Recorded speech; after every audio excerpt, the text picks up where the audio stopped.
Welcome back to Boring History to Sleep channel. Wherever you are, whether the city lights still flicker beyond your window, or silence has already gathered outside like a soft blanket time, truly glad you're here. As always, this is your quiet place to slow down, let go, and drift back into the shadows of a world long gone. If you're listening from somewhere calm and distant, or from the warm hum of a city winding down, I'd love to know. Leave a comment if you like. And if these gentle dives into the forgotten past bring you any peace, please consider subscribing. There are still many voices waiting in the dark, waiting to be heard, one by one. Now, let's begin. Tonight, we step into a world that is both beautiful and terrifying, a place where icy seas crashed against jagged cliffs, and men prepared for battle, not just with weapons, but with ritual, fire, and fury. Because what most people don't understand about Viking warriors, what the films and series, and even many history books rarely shows that these men weren't just strong. They weren't just brave, they were something else entirely. These were warriors who lived with a singular obsession: to die gloriously in battle, to charge toward death, not away from it, to meet the end, not with fear, but with a kind of joy. They bit their shields in frenzy. They howled like beasts. They didn't just frighten their enemies, they unmade them. And entire kingdoms paid them to stay away, desperate to avoid the ruin that followed in their wake. In this quiet journey through their world, I'll guide you through the most fearsome Viking warriors who ever lived. Not just their names, but their minds, their battles, their rituals, and the terrifying reasons why no one who crossed them ever forgot. We'll explore the brutal training that shaped them from childhood, the weapons crafted not just to kill, but to terrify, and the chilling psychology that turned them into near-mythic figures of destruction. But before we meet these warriors face to face, I want to take you further back to the very roots of what made the Viking way of war so hauntingly unique. Because this isn't just about strength or brutality, it's about a people whose entire culture saw death not as an end, but as a doorway. A people who believed that if you died well, if you fought bravely and fell with a weapon in your hand, you would be carried by divine maidens to a hall of eternal glory, Valhalla, where you would feast among the gods and fight again every day, reborn and unbroken. To the Viking mind, pain wasn't to be avoided, was a step toward something greater. Death wasn't failure, was fulfillment. Imagine standing across the battlefield from a man who not only doesn't fear dying, but welcomes it, who sees it as the finest thing that could happen. That is the heart of what made the Vikings so terrifying. And they didn't wait for war to find them. No, they sought it out. They hunted it. The more dangerous the fight, the more hopeless the odds, the more they believed it would please the gods. They went looking for death, not in desperation, but in hunger. As children, Viking boys were taught that pain was natural, that violence was beautiful. Their toys were often real weapons. Their games often left them bloodied. They trained in combat, not with wooden blades, but steel. Not just to defend themselves, but to embrace the way of life they had inherited, a life of fury and fire and fate. Their weapons reflected this mindset. The Viking battle axe, for example, was more than a tool. It was a message, a heavy, terrifying instrument of chaos, designed to split armor, shields, and men in a single blow. The sound it made as it cut through the air, followed by the sickening crunch of impact, was enough to break the nerve of even seasoned soldiers. And their shields, they weren't passive, they were brutal. Vikings slammed them into faces, hooked behind enemy defenses, used them like living walls of muscle and wood that advanced without mercy. Shield walls weren't just tactical formations, they were forces of nature, rolling over battlefields like dark, disciplined storms. But it wasn't just about the tools or the training.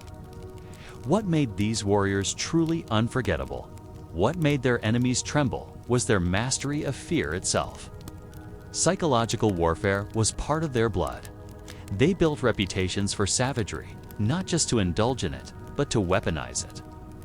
They left survivors intentionally terrified, broken, alive just so they could spread the story. So that the next town, the next fortress, the next kingdom would already be weakened before the first sword was drawn. And then there were the berserkers.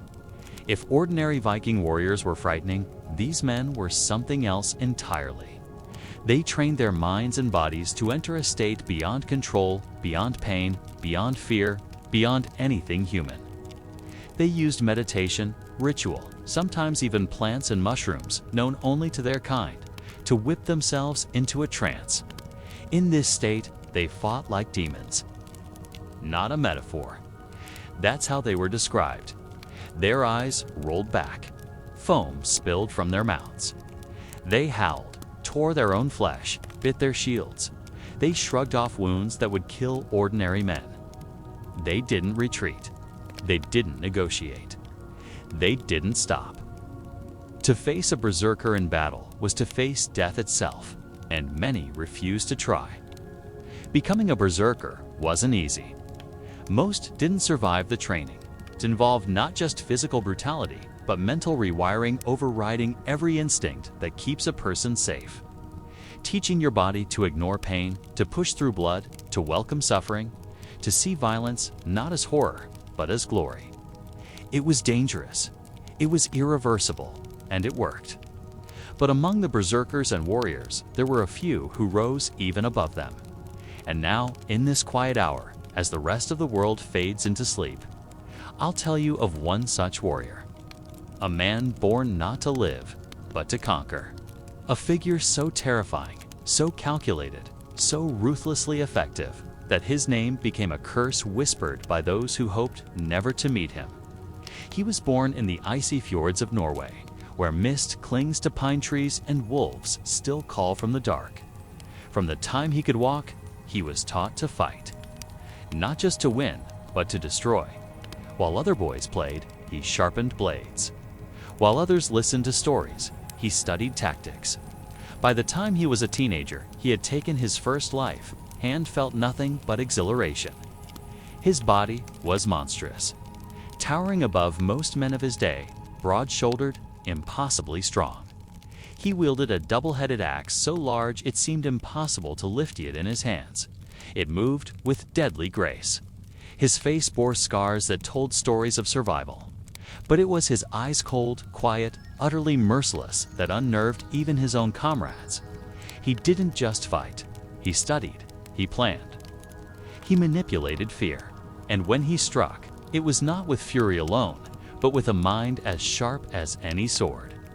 His first great conquest came at a fortified monastery's stone walls, paid mercenaries, sacred relics within. He spent days watching, noting every weakness.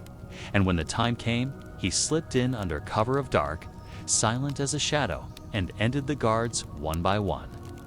The defenders awoke to horror, not just blood, but messages, carefully posed bodies, psychological destruction.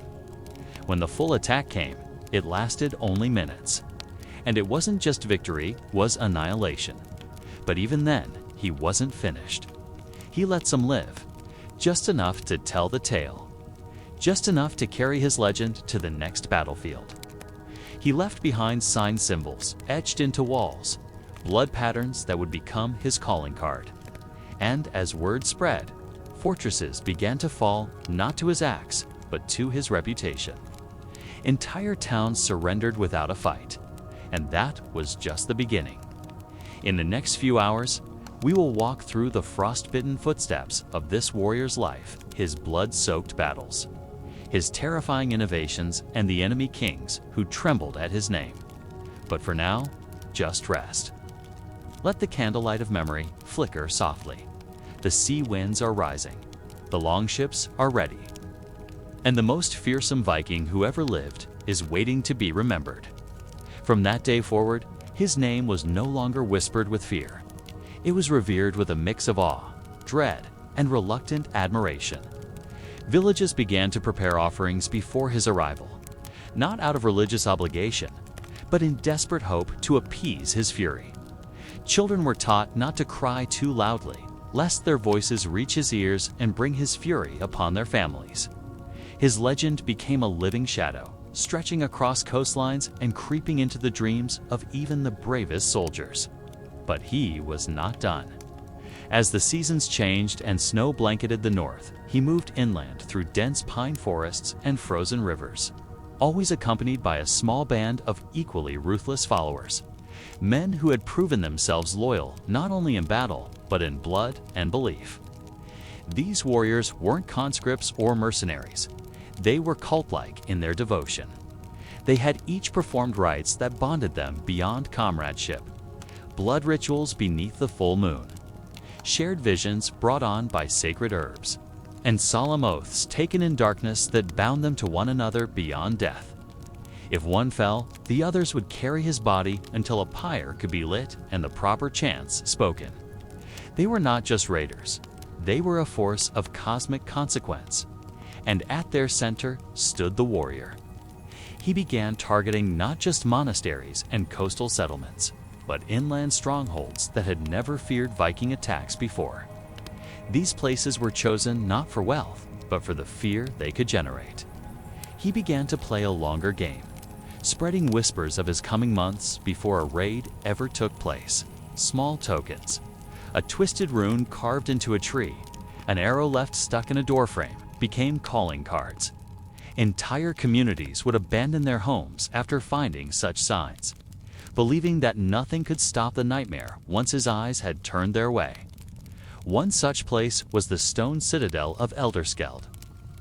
Nestled in a narrow valley between high cliffs in the kingdom of Northumbria. It had stood for over 100 years, a hub for trade, scholarship, and protection in times of war. Unlike coastal towns, Elderskeld believed itself safe. It had the luxury of time and terrain to prepare, should enemies ever march its way. But preparation was meaningless when the enemy lived inside fear itself. It began with animals. Livestock disappeared, only to be found days later, skinned and arranged in ritualistic patterns. Then came the dreams. The townsfolk reported nightmares, all eerily similar. Visions of a man with burning eyes walking through the gates untouched, swinging an axe so massive it seemed to distort the very air around it. Rumors spread like fire, igniting terror in the townsfolk. When scouts were sent to investigate, they never returned. Instead, only their armor came back, stacked neatly just outside the eastern gate at dawn. Their blood used to scrawl a simple word across the stone wall. Soon, Cody tried to mount a defense. Archers lined the walls. Stones were hauled to reinforce the gates. They lit every torch, every lantern, as the nights grew longer and colder. But nothing came. Not for days, not for weeks. And then, in the dead stillness of a frostbitten night, the wind shifted. Smoke drifted over the valley, thick and heavy with a sweet, choking stench. Fires appeared in the surrounding woods, not in patterns of attack, but circles like runes etched into the forest itself. They pulsed with orange light, and within each, silhouettes danced and swayed. Warriors performing rites not meant for mortal eyes. The people of Elderskeld watched in paralyzed silence as these distant figures moved in unison, chanting in a tongue so ancient it seemed to make the very ground hum with unease. And still, no attack came. Instead, on the third day, a single figure approached the gate. It was not the warrior himself, but one of his followers. He wore no armor, no weapon, only a wolf's pelt and a crown of antlers. He carried a long staff topped with a human skull, its mouth open in eternal scream. In the tongue of the Old North, he spoke. "You are already conquered. The question is how you choose to end." The townsfolk begged their leaders to surrender. Elderskeld had no king within its walls, only a steward named Wolfgar, known for his rigid sense of honor and pride. He refused. And so, the sky darkened. It began with birds. Crows in endless flocks descended upon the city, circling for hours, their calls deafening. Then the trees around the valley were felled not for firewood, but to build siege towers, not to breach walls, but to loom silently, watching. Every night, drumming echoed through the cliffs, rhythmic, relentless, hypnotic. It wore down the defenders' minds more than any blade could have. Soldiers began turning on each other. Some fled into the forest and were never seen again. Others spoke of whispers in their ears, calling them by name. On the seventh night, the walls fell. Not from battering rams or fire, but from within. Doors were found unlocked. Keys had vanished. Sabotage, slow and insidious, had made its way through the city like rot. The gates swung open and he entered. No one remembered the exact moment he stepped into the city. One moment, there was the thrum of drums. The next, silence. Then the warrior walked through the central square, flanked by torchlight. Smoke curling behind him like a shadow that did not belong. He did not speak, he did not roar. He simply moved, and defenders dropped their weapons. Wulfgar challenged him to combat, and the warrior accepted. There was no contest. Wulfgar's sword shattered with the first blow. The second sent him flying across the square, a heap of broken armor and blood, and the warrior did not kill him. Not yet. He knelt beside him, whispering something only Wulfgar would hear. A secret so horrifying that the proud steward wept before being finished by a single twist of the warrior-esque gauntleted hand. The fall of Elderskald echoed across the entire north. From that point onward, the warrior needed no fleet, no banners, no messengers. His reputation preceded him like wildfire before a storm. Kingdoms debated not how to defend against him, but how to appease him. Tribute ships began arriving at northern ports laden with gold, slaves, and even sacred relics, not as gifts, but as pleas for mercy. But even as his name grew, so too did the mystery. He had no true homeland. He built no kingdom, claimed no throne. He ruled through fear, not administration. And those closest to him never spoke of his past. Some believed he was a fallen god. Others claimed he had died and returned from Helheim. Still others said he had no birth, no mother, that he was born of fire and blood, summoned by ancient rites to punish the arrogance of kings.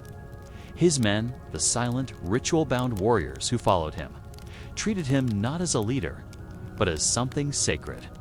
In every camp they built, one tent was reserved and forbidden to all but him. Inside, it was said, were relics of his victories. Skulls of kings, blades that had drawn holy blood, tokens taken from the throats of priests. Some whispered that he slept on a bed made of shields, with the faces of his enemies painted beneath his feet. As the years passed, his legend only deepened. One winter, he disappeared. No raids, no sightings. No fires in the forest. Whispers spread that he had finally died, perhaps slain by some forgotten illness or consumed by the spirits he so often invoked. A year passed, then two. And then, on the spring equinox of the third year, the fortress of Dalvenheim was found empty. Not destroyed, just empty. Hundreds of men, women, and children vanished. Fires still burned in hearths. Food remained on plates. Horses wandered loose. And in the great hall, carved into the stone floor, was his symbol, a spiral made of wolf teeth and blood, surrounded by a circle of rune staves. It was as if the entire population had been claimed, not killed, but taken, and still he did not return in person. Instead, villages began reporting sightings of masked figures, faceless warriors moving through the forests, leaving behind only carved stones and strange music heard at night. These were his disciples, no longer simple raiders, but bearers of a new kind of terror, one that blurred the line between fear and worship. He had transcended mortality. The warrior had become myth, not a beast of brute force alone, but a creature of frenzy and fire. A berserker, not born, but forged, in ritual, in madness, and in sorrow. Her name was Solveig the Broken, and her story began in the most unexpected place, not on a battlefield, but within a monastery. She was not of noble birth, nor raised among warriors. Solveig was the daughter of thralls, born beneath the shadow of chains. Her parents had been taken in a raid, spared only to labor in the service of monks who ruled their coastal monastery with the gentleness of silent judgment and cold detachment. Solveig grew up among books she could not read and prayers she was not allowed to speak. Her hands were roughened by years of labor before her voice had even finished growing. Her parents died young, taken by sickness or perhaps starvation. The monks did not weep. They simply replaced them with other captives. Solveig remained. But something within her twisted that day. Where others submitted to their chains, she studied them. Where others bowed their heads in prayer, she watched the monks, watched how they moved, how they held keys, how they whispered when they thought no one heard. She learned the cracks in the stones of the monastery, the creak in the steps, the turning of locks at dusk. Her memory was perfect, and her anger sharper still. At 13, she killed her first captor. It was not done in fury, but silence. A razor-thin piece of iron she had scavenged was driven cleanly beneath a monk's ribs while he slept. She made no attempt to escape. She simply sat beside his body until dawn. They beat her, starved her, locked her in darkness. And there, in a damp cell lit only by candlelight, she saw them. Not with her eyes, but with something deeper. The visions, the howling wolves of death. The women with clawed fingers and blood-painted faces, whispering her name in a tongue older than time. Valkyries, perhaps, or something far older. They called her not Selig, the slave. They called her daughter of ash, sister to wolves, bride of blades. When the raiders came, not for plunder, but by chance, she did not cower. She walked out of her cell covered in the blood of her captors and greeted them with a smile. They took her aboard, thinking they had found a mad girl, a feral creature born of suffering. But she proved herself with terrifying speed. In her first battle, she tore a man's throat with her bare teeth after her blade was broken. She wore his blood like war paint and screamed into the storm winds. From that moment, she was no longer a slave nor a girl. She was something else. The chieftain of that raiding party, a hardened man named Ulrich Steele, tried to tame her. He taught her the axe, the shield, the discipline of movement, but she did not tame. She devoured everything he offered, and more. She learned to move with uncanny speed, to dodge, to feint, to anticipate her enemy's fear. But it was what came over her in battle that truly made her a monster. They began calling it the fever. It would seize her in the moments before a fight. Her breath would shorten.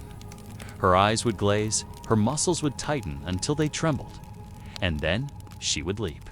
Not walk, not run. Leap into enemy ranks, screaming songs that no one else knew. Songs that had no melody, only rhythm. Her movements were not that of a trained soldier, but a predator unchained. She fought without armor. Armor slowed her. She fought with twin axes. Swords could not keep up, and she fought always from the front, never behind a shield wall. When Solveig entered battle, her allies knew it was time to charge. Not because she led them, but because her madness was the signal. And wherever she passed, the enemy lines broke like ice under fire. She became the raider's omen. If Solveig smiled before a raid, blood would soon flow like wine. If she wept, death would come for their own. No one could predict her. No one could understand her, and no one could defeat her. She became obsessed with pain. She would burn her arms before combat to feel the sting of raw flesh against axe handles. She would carve runes into her own skin, seeking visions. The men feared her. The women followed her. And soon, other berserkers came, drawn not by fame, but by something darker, a calling. They formed a circle, not an army, but a cult of violence. Solveig, their priestess, The others, men, women, some young, others ancient, would follow her into death willingly. They did not speak often. They painted their bodies with blood. They covered their faces with wolf hides, deer skulls, scraps of human bone. They howled before battle and wept afterward. Some said they consumed the hearts of their enemies. Others said they had none of their own. Their greatest act of terror came at the siege of Oldmark. Oldmark was no monastery or village. It was a fortress city, high-walled and teeming with thousands. Its ruler, King Einar of the Thundering Cross, had declared war on the north and promised to exterminate all pagan filth from his shores. He made a mistake. He captured 3 of Salvik's berserkers, crucified them upside down at the gates of Oldmark, burned their bodies for 3 days straight, and sent their ashes north with a note. Come, which she did. With 60 followers, she laid siege to a city of 5,000. No one believed it at first. They laughed, they mocked her. But then the wolves came. Hundreds of them, not ordinary beasts, but massive gaunt-eyed creatures that circled the city walls, howling in unison. Then came the drums, from the forests, from beneath the cliffs, from within the very earth, it seemed. Days passed. Soldiers grew weary. Then the fires began. Strange green fires that burned without wood or spark. They danced along the walls at night, spelling symbols no one understood. When Salvik struck, it was from within. How she entered the city, no one ever knew. Some claimed she climbed the cliffs barefoot in the dark. Others whispered she walked through the walls like mist. But she appeared in the center square, blood-covered, her axes wet and steaming in the cold air. With her came chaos. The gates exploded outward. Her followers swept in like a tide of screams. The defenders, caught between panic and disbelief, could not hold. The berserkers moved like smoke and lightning, dodging arrows, slipping through armor, roaring through flames. Salvik found the king in his chapel. He knelt before a golden cross, begging his god for mercy. She gave none. What happened in that chapel was spoken of only in fragments. Bones crushed, statues shattered, screams echoing for hours. And when Salvik emerged, she did not speak. She did not roar. She wept. Then she set the city on fire. Oldmark burned for 7 days. Its smoke could be seen from across the sea. And when it finally fell silent, nothing remained but ash and stories. Salvik disappeared soon after. Some say she drowned herself, seeking peace. Others believe she walked into the mountains and became something more than human. But the berserkers remained, scattered, leaderless, and terrifying. They became boogeymen, whispered off in taverns and nightmares. And wherever twin axe wounds were found, people spoke of her name. Salvik, the broken bride of blades. This fortress is mine. Your faith is broken. Your king has abandoned you, and your blood will water the roots of my legend. And with that final pronouncement, the warrior clenched his massive hand. There was a sickening sound, the sharp, wet snap of vertebrae, and Sir Godwin's body fell limp. The warrior did not drop him immediately. He held the lifeless commander aloft for another long moment, letting the man's corpse swing gently like a shattered banner of defeat. Then, slowly, deliberately, he hurled the body toward the fortress gates. It struck the ancient wood with a thud that echoed like a funeral drum through the silent night. No one moved, no one spoke. The defenders atop the walls stood frozen in place, their eyes wide with disbelief, horror, and the dawning realization that all hope had crumbled with their leader's final breath. Then the warrior turned and walked back into the night, vanishing once more into the swirling snow like a phantom. The next morning, the gates of Ravenscroft were opened. There was no fanfare, no declaration, just the soft creak of hinges and the hollow clatter of weapons being thrown to the ground. The garrison, broken in body and soul, emerged silently, their faces gaunt and pale, their eyes hollow with weeks of sleepless terror. They did not resist. They did not plead. They simply knelt. What happened next would become the defining moment of the warrior's legend. True to his word, he spared half the garrison. But he did not select them at random. Instead, he made each man draw lots, a system that forced them to choose among themselves who would live and who would die. Brothers wept as they condemned one another. Fathers sacrificed themselves for sons. Friends embraced one last time before being led away. The chosen were not executed swiftly. The warrior had a purpose far more sinister. He needed witnesses. And so the condemned were taken in groups of 5 to the highest tower of the fortress, and from there, my one, they were thrown to the rocks below. Their bodies shattered on impact, their blood staining the stone in wide crimson fans that remained visible for months afterward. The survivors, dazed, broken, and haunted, were allowed to leave. Some fled into exile. Others wandered the land in silence. A few took holy orders, retreating into monasteries and refusing to speak another word for the rest of their lives. But all of them, wherever they went, carried the same message. The warrior was not a man. He was a force, a myth made flesh, a judgment sent upon the world in iron and fire.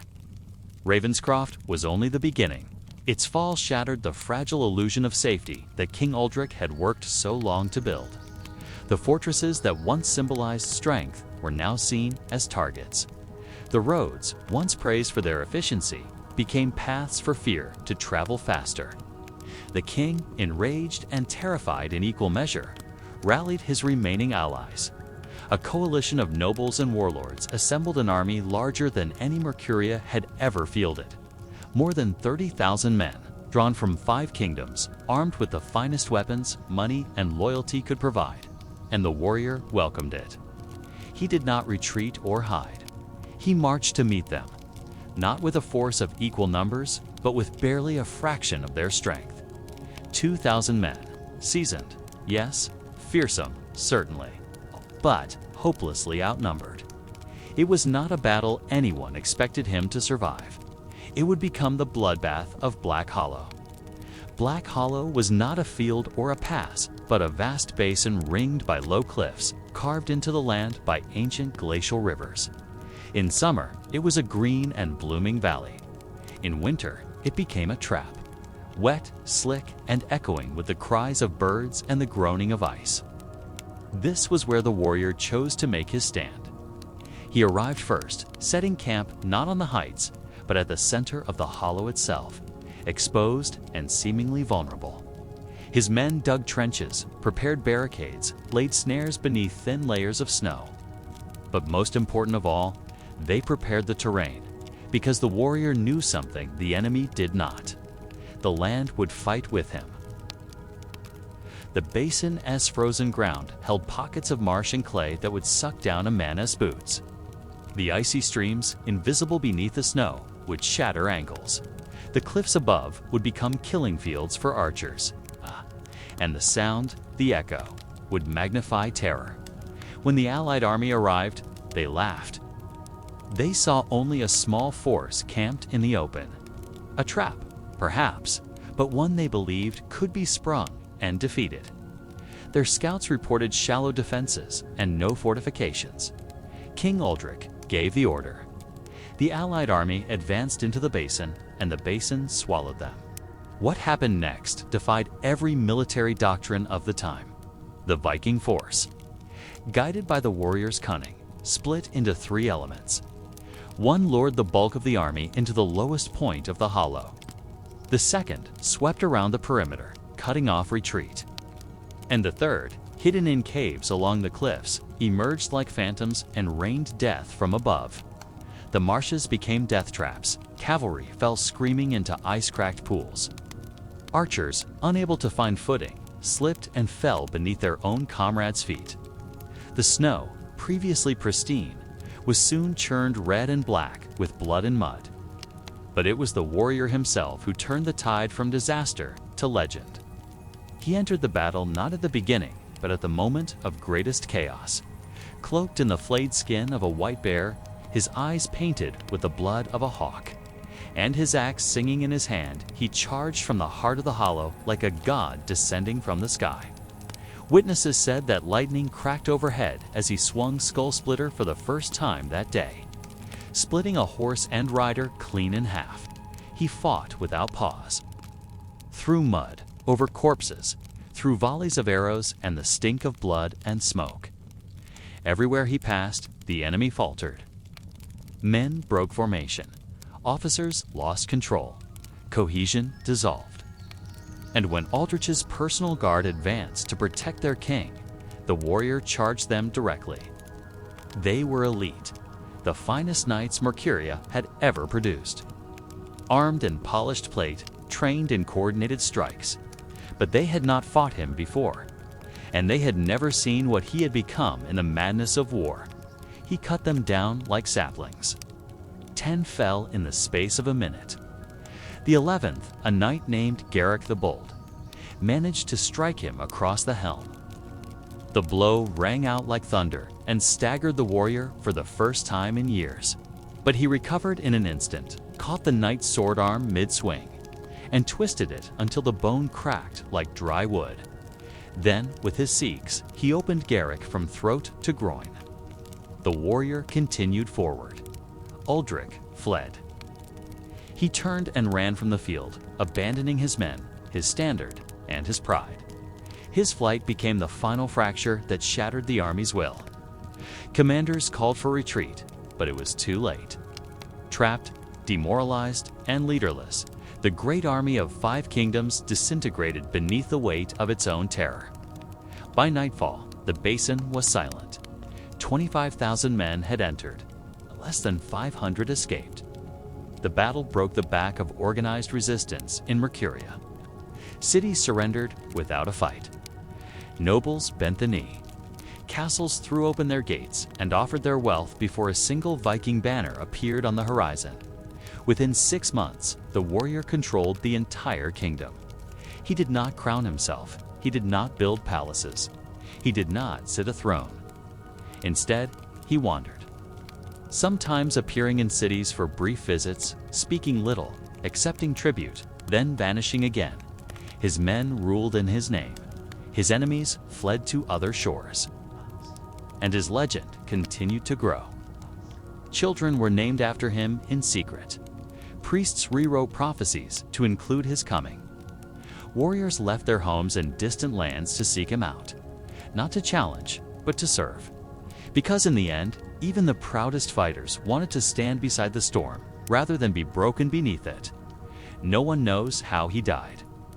Some say he sailed west and disappeared beyond the known world. Others claim he was betrayed and buried beneath a cairn so deep that no man would ever find it. Still others believe he never died at all, that he walks the earth still, drawn to bloodshed and battle, slipping into the shadows of every conflict, whispering fear into the hearts of men. But one thing is certain. Wherever he went, whatever his fate, he left behind more than stories. He left behind silence. The kind of silence that follows the passing of something titanic. The silence of a world that knows it has been changed forever. And in that silence, if you listen very carefully, you can still hear it. The echo of footsteps across frozen ground. The low hum of an axe that sings for blood. And the laughter of a monster who once walked among men. He would not batter the walls. He would not scale them with ladders or assault towers. He would destroy them from beneath with fire. The warrior as craftsman spent weeks constructing a device that had never been used in Viking warfare, a massive cauldron of bronze, shaped like a bell and sealed with a stone base. Into this strange instrument went black powder, tar, whale oil, and a concoction of alchemical reagents gathered from the darkest corners of the world. The weapon was assembled not near the city walls where it could be seen, but deep in the forest, hidden beneath the canopy, where his most trusted smiths worked in silence. Every hammer strike was muffled. Every shipment was disguised as firewood or grain. Meanwhile, a team of hand-picked warriors gone, silent men whose names were known only in whispers, began digging. By day, they slept. By night, they burrowed like moles, scraping their way beneath the earth, moving ever closer to the heart of Odricburg. The tunnel they carved was reinforced with timber hauled in from distant forests, treated to resist collapse and decay. At every turn, the warrior oversaw the work himself, marking progress, adjusting the plan, refining every step with the obsessive precision of an artist. The target was the Tower of the Twin Saints, a towering structure that had stood watch over Odricburg for centuries. It was both a military stronghold and a symbol of the city's divine protection. Within its stone belly were stored the city's armory, its most valuable relics, and its command center. From its ramparts flew the king's banner and the white cross of the old gods. It was the heart of the city's spiritual and military resistance. And the warrior meant to tear that heart out in a single breath. As the tunnel neared completion, the warrior unleashed a final wave of psychological torment. Fires were lit around the city, at night controlled, contained, but visible from every wall and tower. Shapes danced in the firelight, figures with antlers and glowing eyes, chanting in languages long dead. The sounds of drums began to echo through the night, slow and steady, like the heartbeat of some ancient beast. Screams, some real, some fabricato, joined the cacophony. There was no longer any sleep within the walls of Odricburg, only the endless rhythm of terror. Then came the night. It was the night of the new moon, when the sky was darkest and even the stars seemed to hide behind clouds. Inside the city, defenders huddled together in silence, too exhausted to fight, too terrified to hope. The streets were empty. The churches were filled with whispered prayers. And beneath their feet, the last stones were being laid around the bronze cauldron of death. The warrior himself descended into the earth for the final act. He lit the fuse with his own hand, not with a torch, but with a flaming arrow inscribed with runes so ancient no one alive could read them. Then he rose from the earth and stood alone atop a hill outside the city, watching. The explosion was not a blast. It was a roar. The ground shuddered as if the gods themselves had struck the earth with a great hammer. The Tower of the Twin Saints didn't fall, it disintegrated. One moment it was there, defiant and proud. The next, it was gone, replaced by a plume of smoke, fire, and pulverized stone that rose into the heavens like the wrath of a vengeful deity. The walls around it buckled, the streets cracked. Buildings collapsed in a circle of destruction that radiated outward from the blast like ripples from a stone thrown into a pond. And then the silence. No one spoke. No one moved. For a full minute, all of Odricburg stood still. Then the warrior raised his arms and gave a single wordless cry. Not a cheer, not a shout. A sound that was both challenge and prophecy. A sound that said, "I am here. I am coming. You are already dead." The gates of Odricburg did not open. They fell. The defenders did not surrender. They fled. And those who could not flee wept, for they knew what came next. His army poured into the city like a wave of fire and steel. But there was no slaughter. Not at first. The warrior issued strict orders. Take the city, but let the fear do the killing. They moved through the streets silently, weapons drawn but unused, like spirits haunting the ruins of a forgotten civilization. Doors opened to reveal entire families already dead by their own hands. Churches were found desecrated, not by Viking raiders, but by the desperate acts of priests who had tried to erase their sacred texts before they could be defiled. King Uldric was found in his throne room, still clad in armor, sword in hand, sitting atop a throne carved from a single block of black oak. He did not resist. He looked at the warrior with eyes that were already empty and said only one word: "Why?" The warrior did not answer. He simply raised Skullsplitter, and the axe spoke for him. Odricburg fell not to superior arms, nor greater numbers, nor even divine intervention. It fell to fear. It fell to madness. It fell to the will of a man who had long since ceased to be merely a man, and with its fall, the kingdom was broken. The warrior did not stop there. Kingdom after kingdom fell before him like wheat before the scythe. His campaigns became darker, more elaborate, more horrific. Cities surrendered without a fight, begging for terms that would spare them the fate of Eldrickburg. Priests abandoned their gods. Kings abdicated their thrones. Children were raised with lullabies that warned them to be good. Or the black warrior with the laughing axe would come for them in the night. But the warrior grew restless. Victory no longer brought him satisfaction. He had become a legend, but legends are cold and lonely things. There were no equals left to challenge, no strongholds left to storm, no gods left to defy. And so, one day, he vanished. No one saw him leave. No one knew where he went. His army disbanded. His lieutenants faded into obscurity or madness. His weapons were lost, scattered to the winds, or buried in secret places by those too terrified to touch them. But his legacy remained. Wherever men built cities, they built them with thicker walls. Wherever armies trained, they trained with his tactics in mind. Wherever children dreamed, they dreamed of a towering figure, clad in midnight, eyes glowing like coals, axe singing with hunger, whispering promises of death and glory in equal measure. And sometimes, on the darkest nights, when the wind howls through the trees and the fire flickers low, someone will claim to have seen him standing on a distant hill, watching, waiting, because legends don't die, they sleep. And someday, when the world has forgotten fear, when the walls grow weak and the prayers grow soft, he will return. The warrior's personal transformation during this period was as remarkable as his military achievements. With each victory, each calculated act of destruction, he seemed to move further away from the realm of ordinary men and deeper into the realm of myth. Those who had once known him companions from his early days, shipmates from forgotten raids, even bloodkin, spoke of him in hushed tones, uncertain. If the man they had followed into battle still existed, or if something else had taken his place. He had become more symbol than man, a living embodiment of vengeance and inevitability. He no longer spoke in idle words or wasted breath on mundane conversation. When he spoke, it was only to command, to condemn, or to curse. His silences became more eloquent than most men's speeches.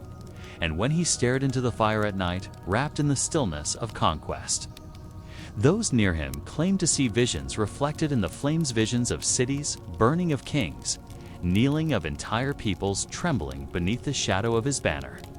His body, too, bore the changes wrought by endless warfare and the dark arts he had studied in foreign lands.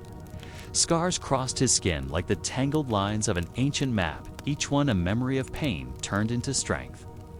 His muscles, already forged from years of training in combat, had become almost unnatural in their density and strength.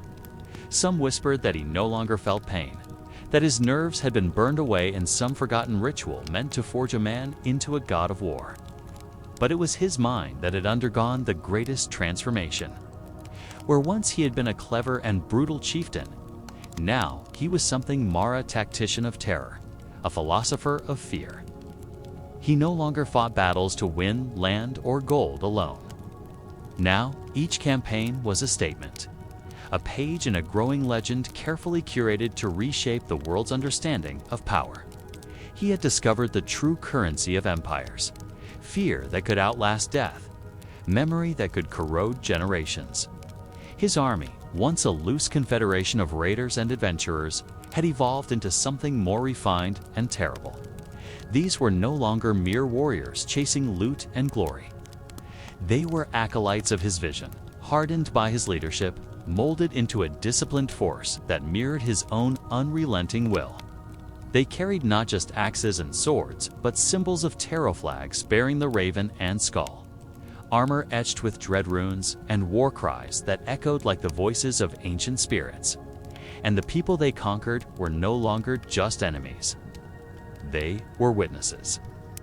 After Aldrichsburg, The warrior did not retreat into celebration or rest. Instead, he disappeared into the wilderness for a season, taking with him only a handful of his closest companions and his most trusted Sierra woman said to have been blind from birth, yet capable of seeing things beyond the veil of the living. None knew where he went during those weeks, only that he returned changed once again. His armor was darker, almost obsidian in its sheen, as if it had been forged in fire, untouched by air. His eyes, always piercing, had taken on a glow in the twilight, not unlike the dying embers of a sacred flame. With Aldrichsburg under his control, he began to reshape the lands he had taken, not through diplomacy or governance as others might, but through a carefully orchestrated culture of memory. The people of the conquered city were not slaughtered, they were turned into bards of fear, messengers of his legend. Painters were forced to depict scenes from the siege. Sculptors carved his image into walls and gates. Children were made to learn songs about the fall of the tower, about the morning when the sky had turned black and stone had turned to dust. Temples were burned and rebuilt in his name, not as places of worship, but as museums of terror. In the shattered remnants of Aldrichsburg's cathedral, he had constructed a monumental towering effigy made from the melted weapons of fallen defenders and crowned with the bones of their priests. It did not glorify him, not directly. Rather, it bore no inscription at all, only silence. And that silence, in the middle of the ruined city, spoke more powerfully than any tribute. He then turned his attention to the surrounding regions, knowing that the psychological ripples of Aldrichsburg's fall would spread, but only if carefully cultivated. He sent emissaries not with terms of peace, but with stories. These emissaries, many of them maimed or blinded survivors of Aldrichsburg, were escorted from kingdom to kingdom under heavy guard. Their task was simple: to recount what they had seen, what they had survived, and what they had lost. Their testimonies became living scripture for a new gospel of conquest, one rooted not in belief, but in certainty. Soon, entire villages fled at the mere rumor of his approach. Towns emptied their treasuries and left them at crossroads as offerings. Minor kings abandoned their thrones and vanished into the mountains. But the warrior did not always follow the trail of gold. He ignored many of these places, letting them stew in their own anxiety.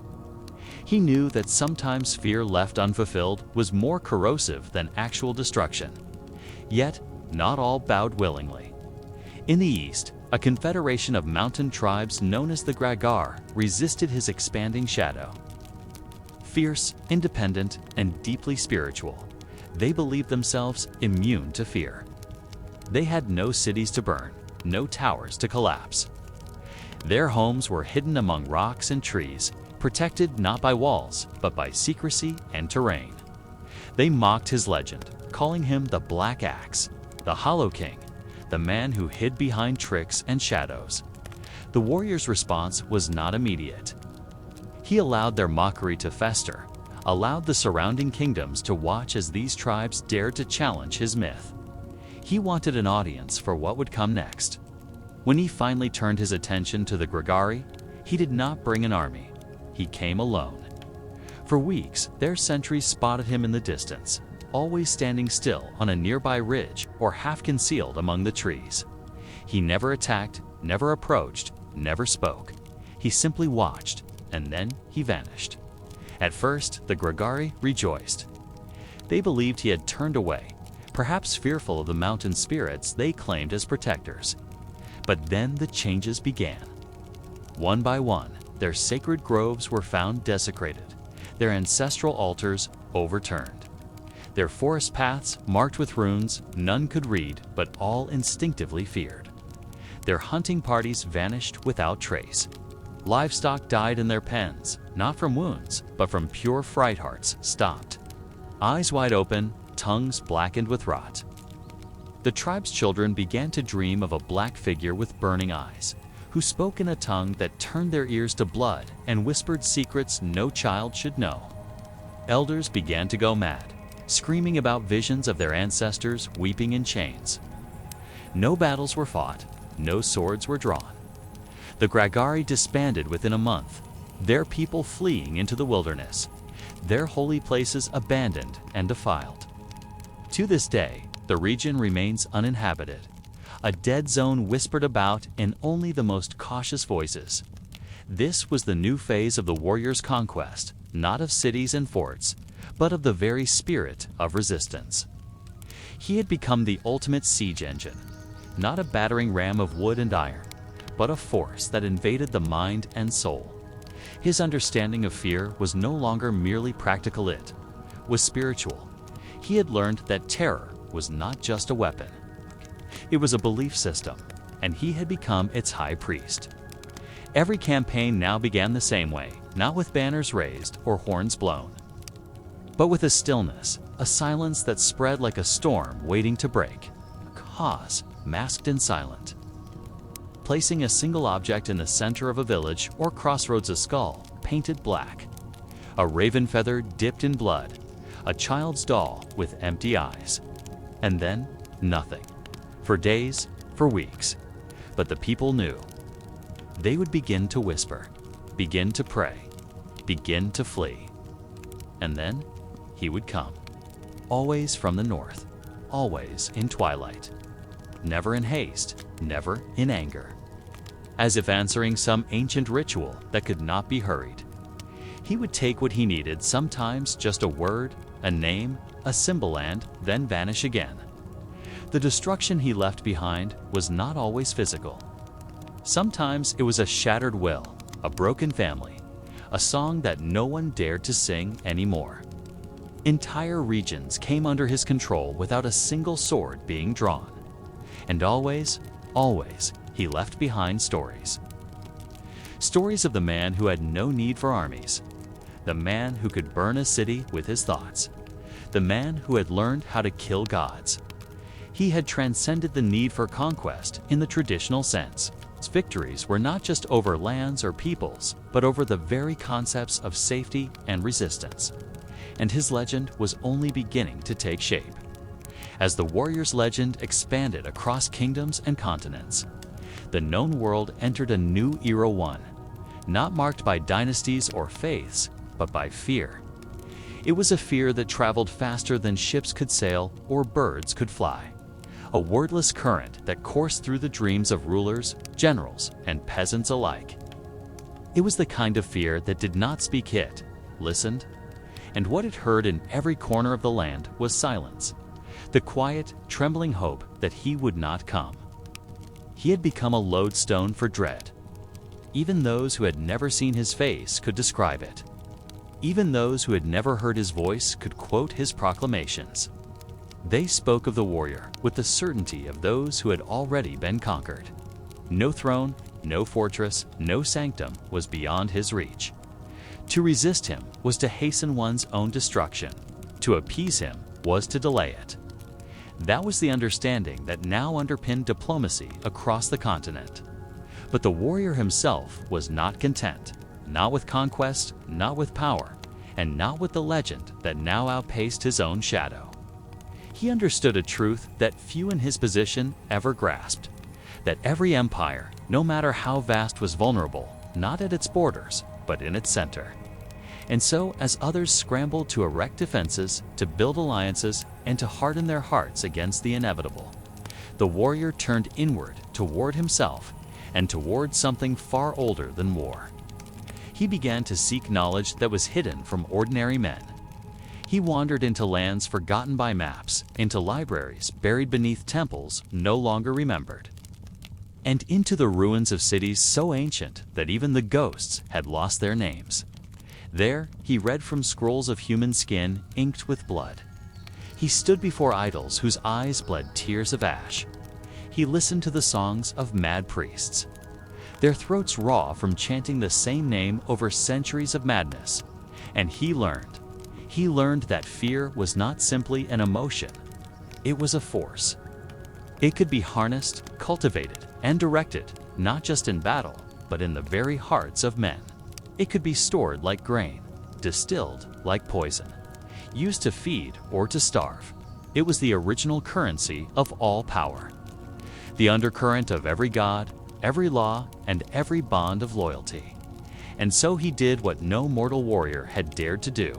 He made a pact not with any god or demon, but with fear itself. He ceased to fight for fear. He fought with it. From that point forward, his campaigns took on a surreal quality. His armies no longer marched in daylight. They appeared like storm clouds on the horizon, cloaked in silence and mist. His battle standards, once marked with runes and symbols, were now bare. Not even a name adorned them, just black fabric rippling without wind. Villages would fall in the night without sound or struggle. Entire cities would awaken to find their gates open. Their guards vanished, and their streets slick with blood that bore no source. Even when he spared lives, the minds of those who survived were often broken, unable to recall what they had seen or unwilling to speak it. Whispers grew that he could command shadows, that his gaze could kill, that he no longer slept, nor ate, nor bled. His enemies became fewer, but not because he was less active. They simply stopped resisting. Regions began sending tributes in advance, leaving them at crossroads and riverbanks where his men might find them.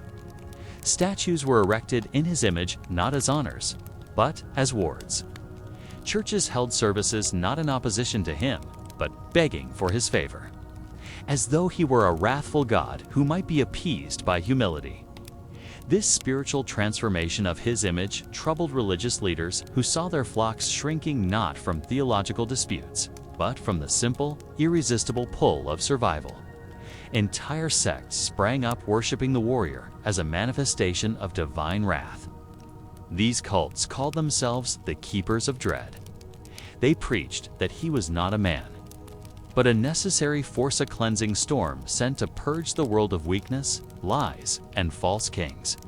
But the warrior remained silent on the matter. He neither encouraged nor punished such worship. He walked through cities that bowed before him without speaking a word. He passed through temples where prayers were offered to his name without even looking toward the altar. He had moved beyond the realm of acknowledgement. Worship, like resistance, was irrelevant. The only thing that mattered was the path ahead. And that path now led him not to lands to conquer, but to ideas to unmake. He had realized that the greatest empires were not built with swords, but with beliefs. Beliefs in institutions, in justice, in divine right. These were the true fortresses of the world, and they could not be breached with battering rams. They had to be unbelieved. So he set his sights on the high scholarium of Velkarth, city-state, not famed for armies or wealth, but for its vast libraries and scholars. Velkarth was said to be the cradle of reason itself, a neutral ground where even warring nations sent envoys to study and speak in peace. The warrior wanted it not for its books, but for its faith in knowledge. He arrived at its gates alone. No army, no siege. Just a scroll in his hand bearing the symbol of parley. The city allowed him entrance cautiously, respectfully, even curiously. For among scholars, all information was sacred even, the words of a tyrant.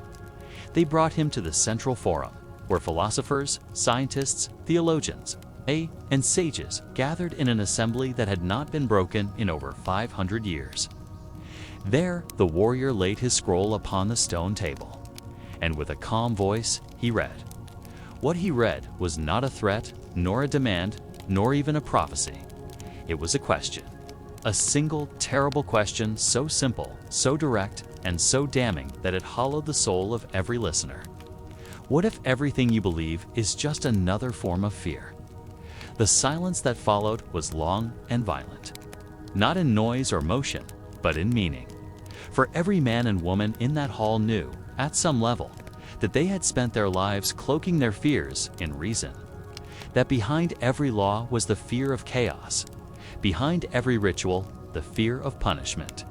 Behind every truth, the fear of ignorance. The warrior turned and walked away, leaving the scroll on the table. He did not need to destroy Velkarth. He had already conquered it. Its scholars dispersed. Its libraries emptied. Its students left with eyes hollowed not by war, but by doubt. They wandered into other lands, speaking not of the warrior's strength, but of his question. And that question spread like wildfire, undoing more alliances and doctrines than any sword ever could. Thus began the final phase of the warrior's campaign, of physical conquest, but of philosophical contagion. He became a question in the hearts of men. Every general who drew up battle plans wondered if they were brave or merely afraid of seeming weak. Every priest who gave sermons doubted if he truly believed or feared divine wrath. Every lover, every father, every ruler, every soul in the known world felt that question burn behind their eyes. What if everything they did, every sacrifice, every tradition, every war was simply fear wearing a mask? And so the warrior's name was no longer spoken aloud. It was thought, it was whispered. It was buried in dreams, and still he moved. Ironhold stood above the clouds. Its jagged silhouette crowned the tallest peak in the eastern ranges, a fortress hewn from stone so ancient it seemed part of the mountain itself. For generations, its presence had been more than military, it was a monument to endurance, to the divine mandate of kings, and to the idea that there could still be places in the world untouched by the tide of horror and despair spreading from the warrior-esque conquests. Built by Charlemagne himself and garrisoned by the descendants of his most loyal paladins, Ironhold was not just a castle, it was a symbol. Its gates had never been breached. Its walls had never been climbed. Its defenders had never surrendered, until now. For the warrior had turned his gaze toward it not for plunder, nor for vengeance, but because it was a symbol. And symbols, like towers, were meant to fall. The journey to Ironhold was perilous in the extreme. Snow-covered ravines swallowed armies whole. Landslides and freezing gales turned roads into death traps. The air itself grew thinner as his forces climbed, yet they did not falter. For the warrior had handpicked each man for this march. They were the elite among his elite fanatics, molded in his image, immune to fear, and inured to pain. Each had passed through brutal rites of initiation. Each had tasted death and returned hungrier than before. At the mountain's base, the warrior did not order an immediate assault. Instead, he sat in stillness for 3 days, staring up at the distant spires of Ironhold, meditating with eyes wide open, unmoving, like a statue carved by time. His followers gathered around him in silence, not speaking, not eating, not sleeping, only waiting. On the 4th night, snow began to fall not gently, but in sharp, wind-sliced sheets that roared like ocean surf. That was the signal. The warrior rose as if gravity no longer applied to him and began the ascent. They did not take the road. That was for merchants and fools. Instead, the warrior led his men along forgotten goat paths through crevasses no man had crossed in centuries. Their armor was coated in ash to blend with the cliffs. Their breath was silent. And still, the warrior moved faster than any scout, as though the mountain whispered its secrets directly to him. At one point, the path became so narrow that a single misstep would mean a plunge of thousands of feet into black nothingness. And yet, none fell. None hesitated. It was not discipline that held them steady, it was fear. Not fear of death, but fear of disappointing the one who walked before them. When they finally reached a hidden ledge just below the fortress walls, the warrior did not call for ladders or siege engines. Instead, he began to hum. It was a low, guttural sound, the same tone he had used in the ritual that had made him something more than human. His soldiers joined in, forming a chorus of death, and as their chant grew louder, the wind around them shifted. The snow swirled in unnatural patterns. Shadows clung to their armor like living things. Then the wall began to bleed. The fortress defenders, watching from above, rubbed their eyes in disbelief. Crimson rivulets trickled down the ancient stone, steaming in the cold. Then came the screams not from the attackers, but from inside the walls. The garrison priests, sealed within the sanctum, began howling in terror as holy relics blackened and shattered. Statues wept blood. Sacred scrolls burst into flame. By the time the alarm bells rang, the fortress was already lost. The warrior did not storm the gates. They opened for him. Not by treachery, not by magic, but by sheer collapse of faith. One by one, the defenders lost the will to fight. Some threw down their weapons. Others hurled themselves from the battlements, preferring the void to facing what now walked their halls. A few brave knights attempted to confront him, quoting oaths and ancient laws, but their blades shattered before striking, and their limbs froze mid-motion as terror turned their muscles to stone. The warrior walked through Ironhold as one might stroll through a garden. His armor was silent, his face expressionless. His eyes were hollow and endless, as though filled with the night sky itself. He did not speak a single word. He did not need to. Each room he entered fell quiet. Tapestries rotted in moments. Fires extinguished themselves. Candles bent away from him as though trying to flee. Ironhold, which had stood for centuries as the epitome of human resilience, became a tomb. He left it standing. He did not raise its towers or poison its wells. Instead, he carved a single word above its gate and held a name that would come to haunt every language in the world. He left no guards, no banners, no chains, just silence. The fortress would never be inhabited again. Birds avoided it. Trees near it died. Travelers crossed themselves and took longer roads. Unheld became a synonym for fear so profound that even memory recoiled. And thus, the warrior's name passed into a different realm. He was no longer a man, nor even a warlord. He had become a presence, a fixed point in the consciousness of every king and commander. Plans were made with him in mind, even when he was not present. Armies drilled for years to resist tactics they had never seen, praying only that they would never need them. In lands where his army had never marched, cities still surrendered at the rumor of his approach. Whole populations would burn their own fields, empty their vaults, and abandon their homes just to avoid the chance, no matter how remote, that he might come. And always, the signs would follow wolves found sleeping at the gates. Flocks of crows forming runes in the sky, infants born without sound. And still he marched. He did not sleep. He did not laugh. He did not age. The warrior continued his journey not toward lands or crowns, but toward the source of war itself. He believed that somewhere, beyond the boundaries of maps and gods, there was a final truth, a final conflict, a war that all others were merely shadows of, and he would find it, or become it. No one knew his name anymore, only his title remained. The Dread, and in many ways, that's exactly what it was. The hall that had once echoed with the speeches of kings and the footsteps of knights now lay silent beneath the warrior's boots. Smoke hung in the air like fog. Statues of saints and emperors lay broken at his feet. Their marble faces split by the pressure of a force they had no power to resist. Columns that had withstood 100 winters now cracked and wept dust as if mourning the death of the age they once upheld. And at the far end of this shattered cathedral of war, kneeling where once a throne had stood, was Sir Roderick the Bold. But there was nothing bold left in him.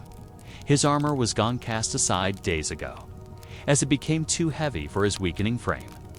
His beard, once immaculate and trimmed in the fashion of imperial knights, had grown wild and gray. His hands trembled, not from age or cold, but from something far deeper.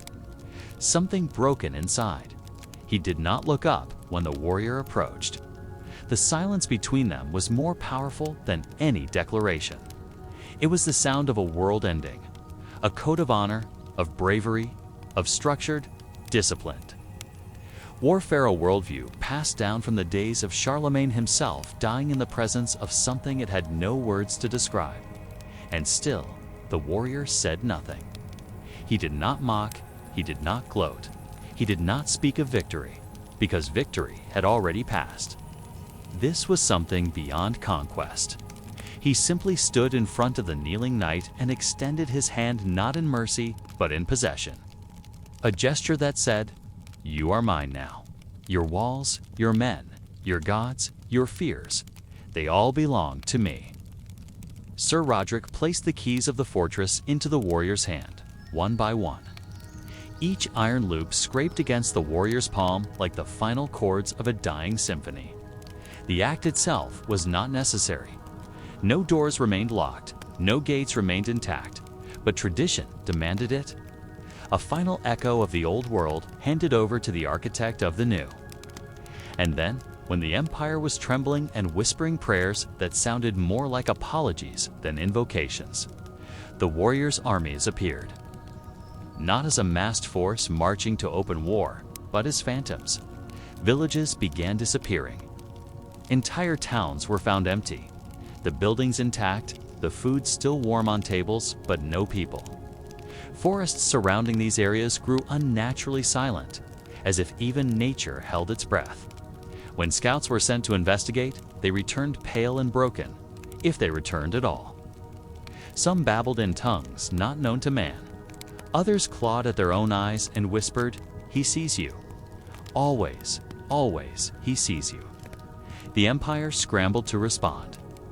The emperor himself, a ruler of iron conviction and strategic brilliance, summoned every banner under his command. Legions of knights from every duchy and principality. Thousands of infantrymen, siege engineers, cavalry, and mercenaries. The elite Black Cloaks of Saxony, the fabled shield-bearers of Prague. Even papal representatives arrived, bearing sacred weapons said to have been touched by saints. It would be the largest army the Christian world had ever fielded. But it would not be enough, because the warrior didn't plan to meet them in open battle. Instead, he attacked the thing that made this army possible: unity. His agents spread rumors among the troops that one prince had secretly betrayed another, that a sacred relic had been stolen, that heresy had infected the emperor's own bloodline. They forged letters, assassinated key figures, and made it look like internal treachery, turned trusted advisors against one another. And all the while, strange plagues began to spread through the ranks, diseases that no leech or physician could understand. Skin that turned to bark, eyes that bled gold, mouths that opened, but only spiders came out. Desperation set in. Then came the warrior himself, not leading an army, alone. He walked into the imperial camp one dawn, unchallenged. Soldiers parted before him, not out of discipline, but in abject terror. Some collapsed, others dropped their weapons and sobbed. He walked through the emperor's tents like a shadow slipping through cloth, and then he left. No words spoken, no lives taken. But the next day, the emperor's warhorse was found standing atop the palace Chapula's body, hollowed from within. It's filled with ash, its eyes burning with a light no one could explain. The message was clear: I could take everything from you without lifting a blade.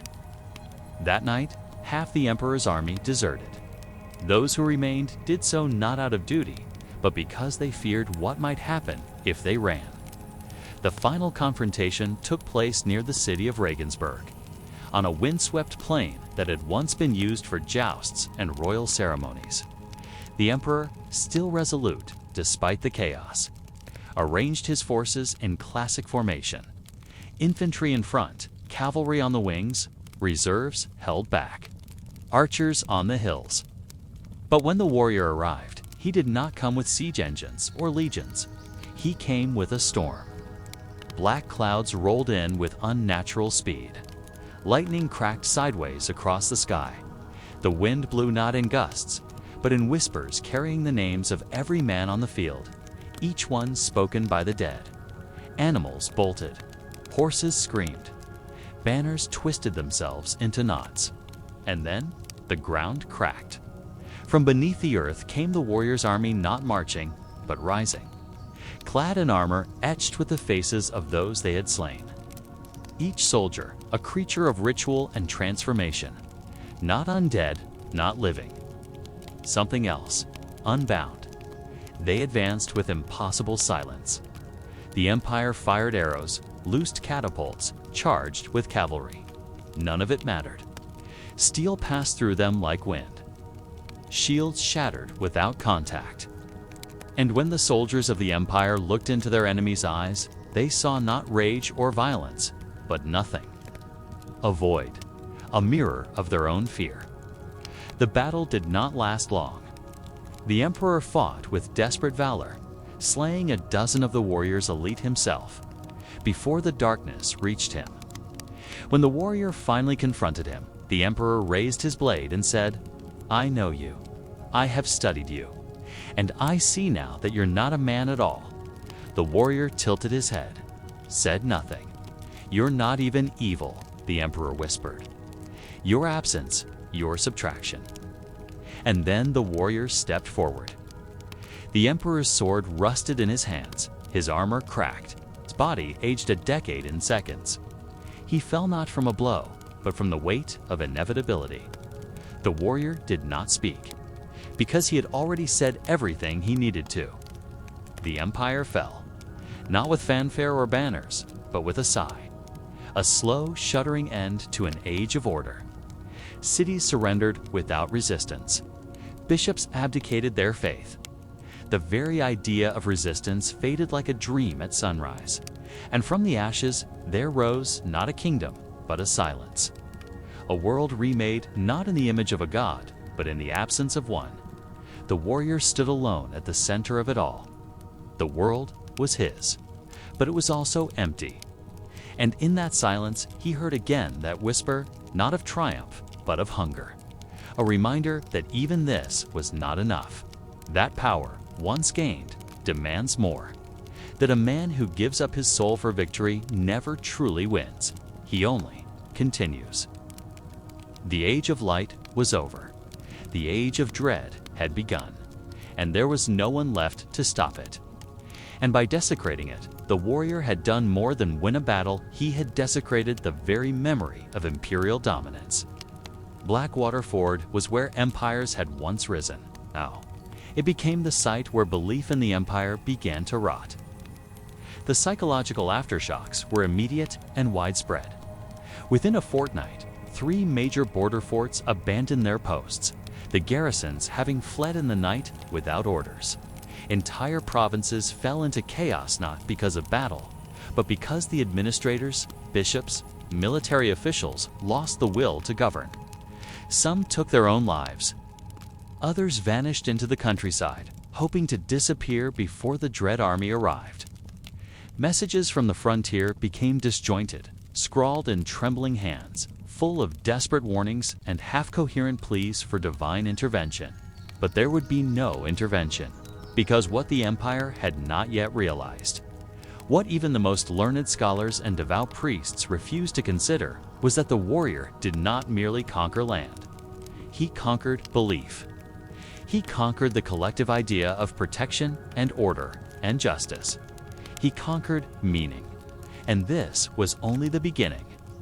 The poisoning of doctrine as the warrior's influence spread, the church found itself in a crisis of unprecedented proportions.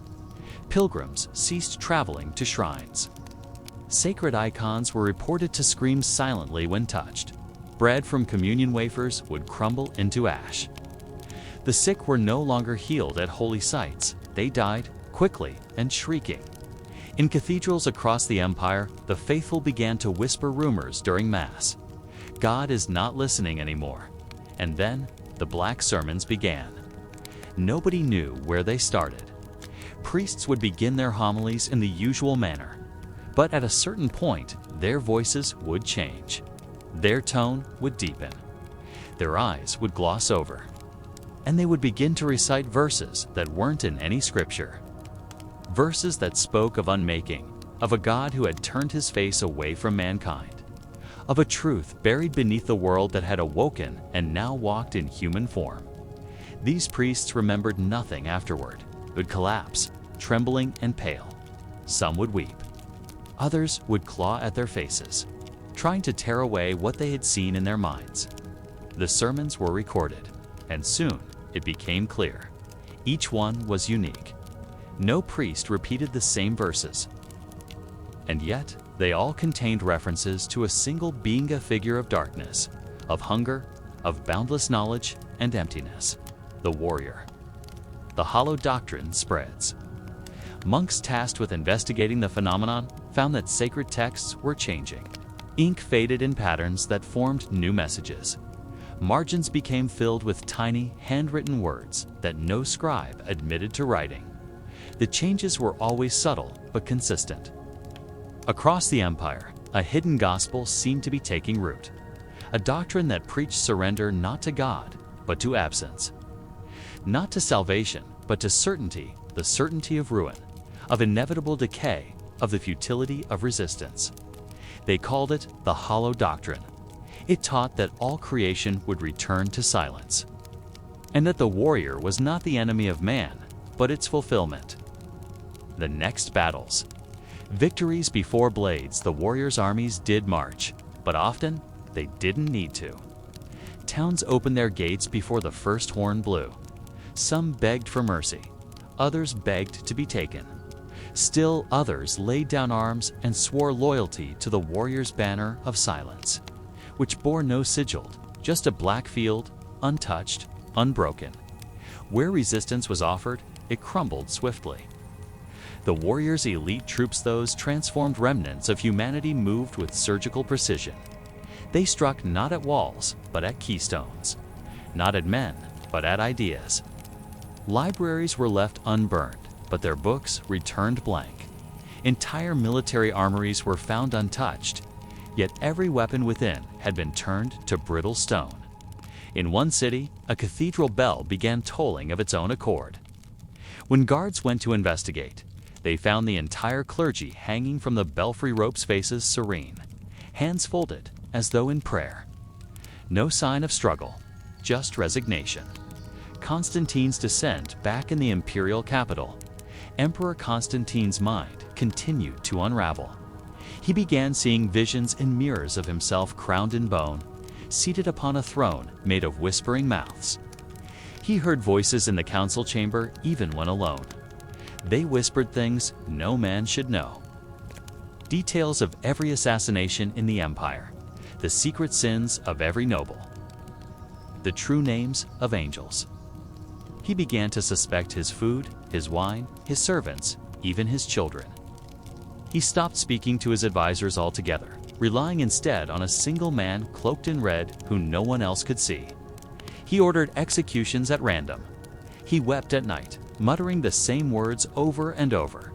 He is not a man. He is the truth beneath the lie. The second shock. The fall of the Black Bastion. The Black Bastion had stood for centuries as the spiritual heart of the empire's military power. Located deep in the Alps, it was manned by the order of the unyielding Flame Elite Knights, sworn to defend against all forms of evil. They had trained for generations for this moment, but training against men did not prepare them for what came. The warrior did not arrive with fire or fury. He arrived alone. He walked up the mountainside step by step, as bells tolled without reason and birds fell dead in flight. The knights formed ranks. They recited the sacred oaths. They readied the blessed weapons passed down from crusaders of old. And yet, when the warrior stood before them, they felt something they had never felt before. Meaninglessness. He raised no weapon. He uttered no spell. He simply stood. And one by one, they laid down their arms. Some wept.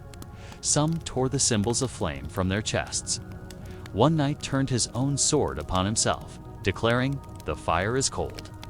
The warrior entered the bastion without resistance, and when he left, the banners of the empire had been replaced. Not with his own, but with nothing at all. The collapse accelerates from there. The collapse became irreversible. The empire's heartland, once bustling with trade, worship, and law, now lay silent. People refused to speak the warrior's name, for fear it would summon him. Roads were abandoned. Commerce halted. Even warlords and bandits chose retreat rather than plunder. And always the rumors grew. Of cities swallowed by shadow. Of children born without eyes who sang in the voice of the dead. Of lakes that reflected not the sky, but the warrior's helmeted face. The empire's armies still existed on paper, but in truth, they had become paralyzed. The emperor retreated into seclusion. His throne room was filled with candles that never went out, despite the lack of flame. He spoke only to shadows. And in the west, the warriors' forces began to gather for the final march. The final preparation. The silence marches, and so the world stood on the edge. Not of invasion, but of erasure. The warriors' goal was no longer conquest. It was revelation, to show that beneath the songs, the swords, the kings and saints and sermons, there was only silence. He didn't need to slay every soldier. He needed only to convince every soldier that resistance was pointless. And he was close, very close. But the empire's bureaucratic systems, with all their scrolls, stamps, seals, and scribes, were utterly unequipped to handle phenomena that defied categorization. Reports flooded in from every corner of the realm. Trade caravans vanishing beneath clear skies without a trace. Entire shipments of grain or weaponry turning to ash upon arrival. Bridges collapsing not from rot or war, but seemingly due to unseen hands. The scribes tasked with recording these events found their quills trembling, their ink freezing in the well. No precedent existed in imperial records for such events. No column or clause in the ancient laws offered recourse against enemies who could twist the laws of nature itself. In desperation, the empire turned to scholars, theologians, and mystics, men and women once relegated to the fringes of intellectual respectability, now elevated to prominence by necessity. Dusty tomes were pulled from sealed libraries. Parchments covered in ancient glyphs re-examined under candlelight by trembling fingers. Some whispered that the warrior's rise had been foretold in half-forgotten prophecies. Others claimed he was a new plague upon the world, a curse summoned not by fate, but by the hubris of mankind. Among the most alarming discoveries was the pattern of celestial events that seemed to follow the warrior's path. Every major assault, every significant act of desecration or conquest, was accompanied by rare alignments of stars, blood moons, or unexplained darkness during daylight hours. These weren't just coincidences, the mystics claimed. These were signs, omens carved into the heavens themselves. The empire's astrologers, once symbols of noble curiosity and courtly fashion, became harbingers of terror. Their charts and predictions brought not hope, but confirmation that the worst was yet to come. The warrior, ever attuned to the psychological vulnerabilities of his foes, exploited this astrological dread. His messengers, hooded figures who spoke in riddles and traveled with unnatural speed, would appear days before an attack, bearing scrolls inscribed with dates and celestial coordinates. And when the predicted eclipse or blood moon arrived, so too did terror incarnate. Villages would fall, fortresses would crumble, and survivors would swear they saw shadows walking with human purpose beneath the starless skies. The religious implications of these events began to crack the very foundations of the empire's spiritual institutions. If the heavens themselves danced to the warrior's rhythm, what did that say about divine will? Was the warrior a test of faith, as some monks claimed? Or was he proof that the gods had turned away from mankind, abandoning them to a fate shaped by older, darker powers? Desperate for answers, the emperor convened a grand synod of the empire's highest religious leaders, gathering abbots, bishops, and scholars from every province. The conclave met in the imperial basilica, a towering cathedral that had once echoed with hymns of triumph and divine favor. Now, those same stone arches bore witness to cries of confusion and fear. The debates were fierce and inconclusive. Some demanded an escalation of holy war. Others argued for spiritual reformation. Believing the empire had brought this curse upon itself through centuries of corruption and greed, he walked up the mountainside step by step, as bells tolled without reason and birds fell dead in flight. The knights formed ranks. They recited the sacred oaths. They readied the blessed weapons passed down from crusaders of old. And yet, when the warrior stood before them, they felt something they had never felt before. Meaninglessness. He raised no weapon. He uttered no spell. He simply stood. And one by one, they laid down their arms. Some wept. Some tore the symbols of flame from their chests. One knight turned his own sword upon himself, declaring, "The fire is cold." The warrior entered the bastion without resistance. And when he left, the banners of the empire had been replaced. Not with his own, but with nothing at all. The collapse accelerates. From there, the collapse became irreversible. The empire's heartland once, bustling with trade, worship, and law, now lay silent. People refused to speak the warrior's name for fear it would summon him. Roads were abandoned. Commerce halted. Even warlords and bandits chose retreat rather than plunder. And always, the rumors grew. Of cities swallowed by shadow. Of children born without eyes who sang in the voice of the dead. Of lakes that reflected not the sky, but the warrior's helmeted face. The empire's armies still existed on paper. But in truth, they had become paralyzed. The emperor retreated into seclusion. His throne room was filled with candles that never went out, despite the lack of flame. He spoke only to shadows. And in the west, the warriors' forces began to gather for the final march. The final preparation. The silence marches, and so the world stood on the edge, not of invasion, but of erasure. The warriors' goal was no longer conquest, it was revelation. To show that beneath the songs, the swords, the kings and saints and sermons, there was only silence. He didn't need to slay every soldier. He needed only to convince every soldier that resistance was pointless.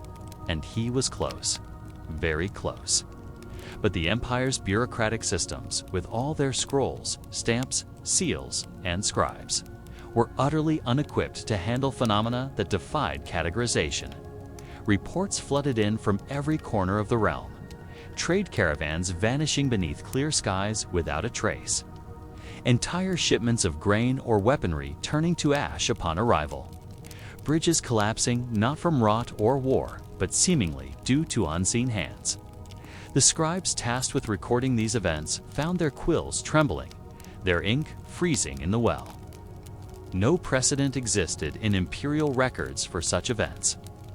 No column or clause in the ancient laws offered recourse against enemies who could twist the laws of nature itself.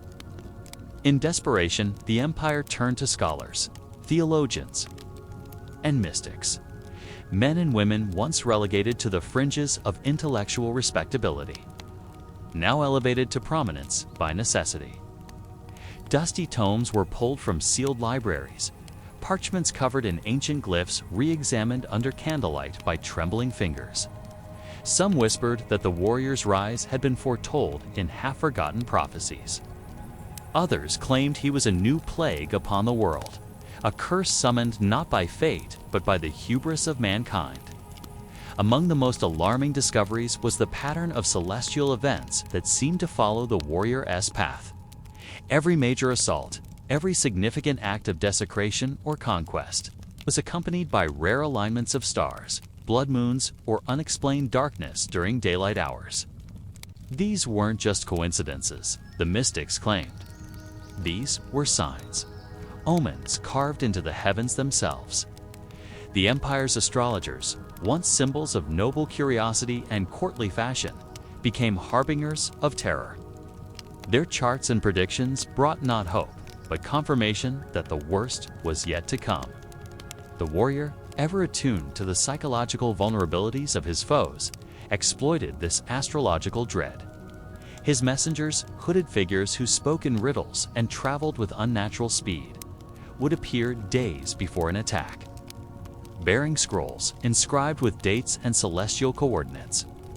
And when the predicted eclipse or blood moon arrived, so too did terror incarnate. Villages would fall, fortresses would crumble, and survivors would swear they saw shadows walking with human purpose beneath the starless skies. The religious implications of these events began to crack the very foundations of the empire's spiritual institutions.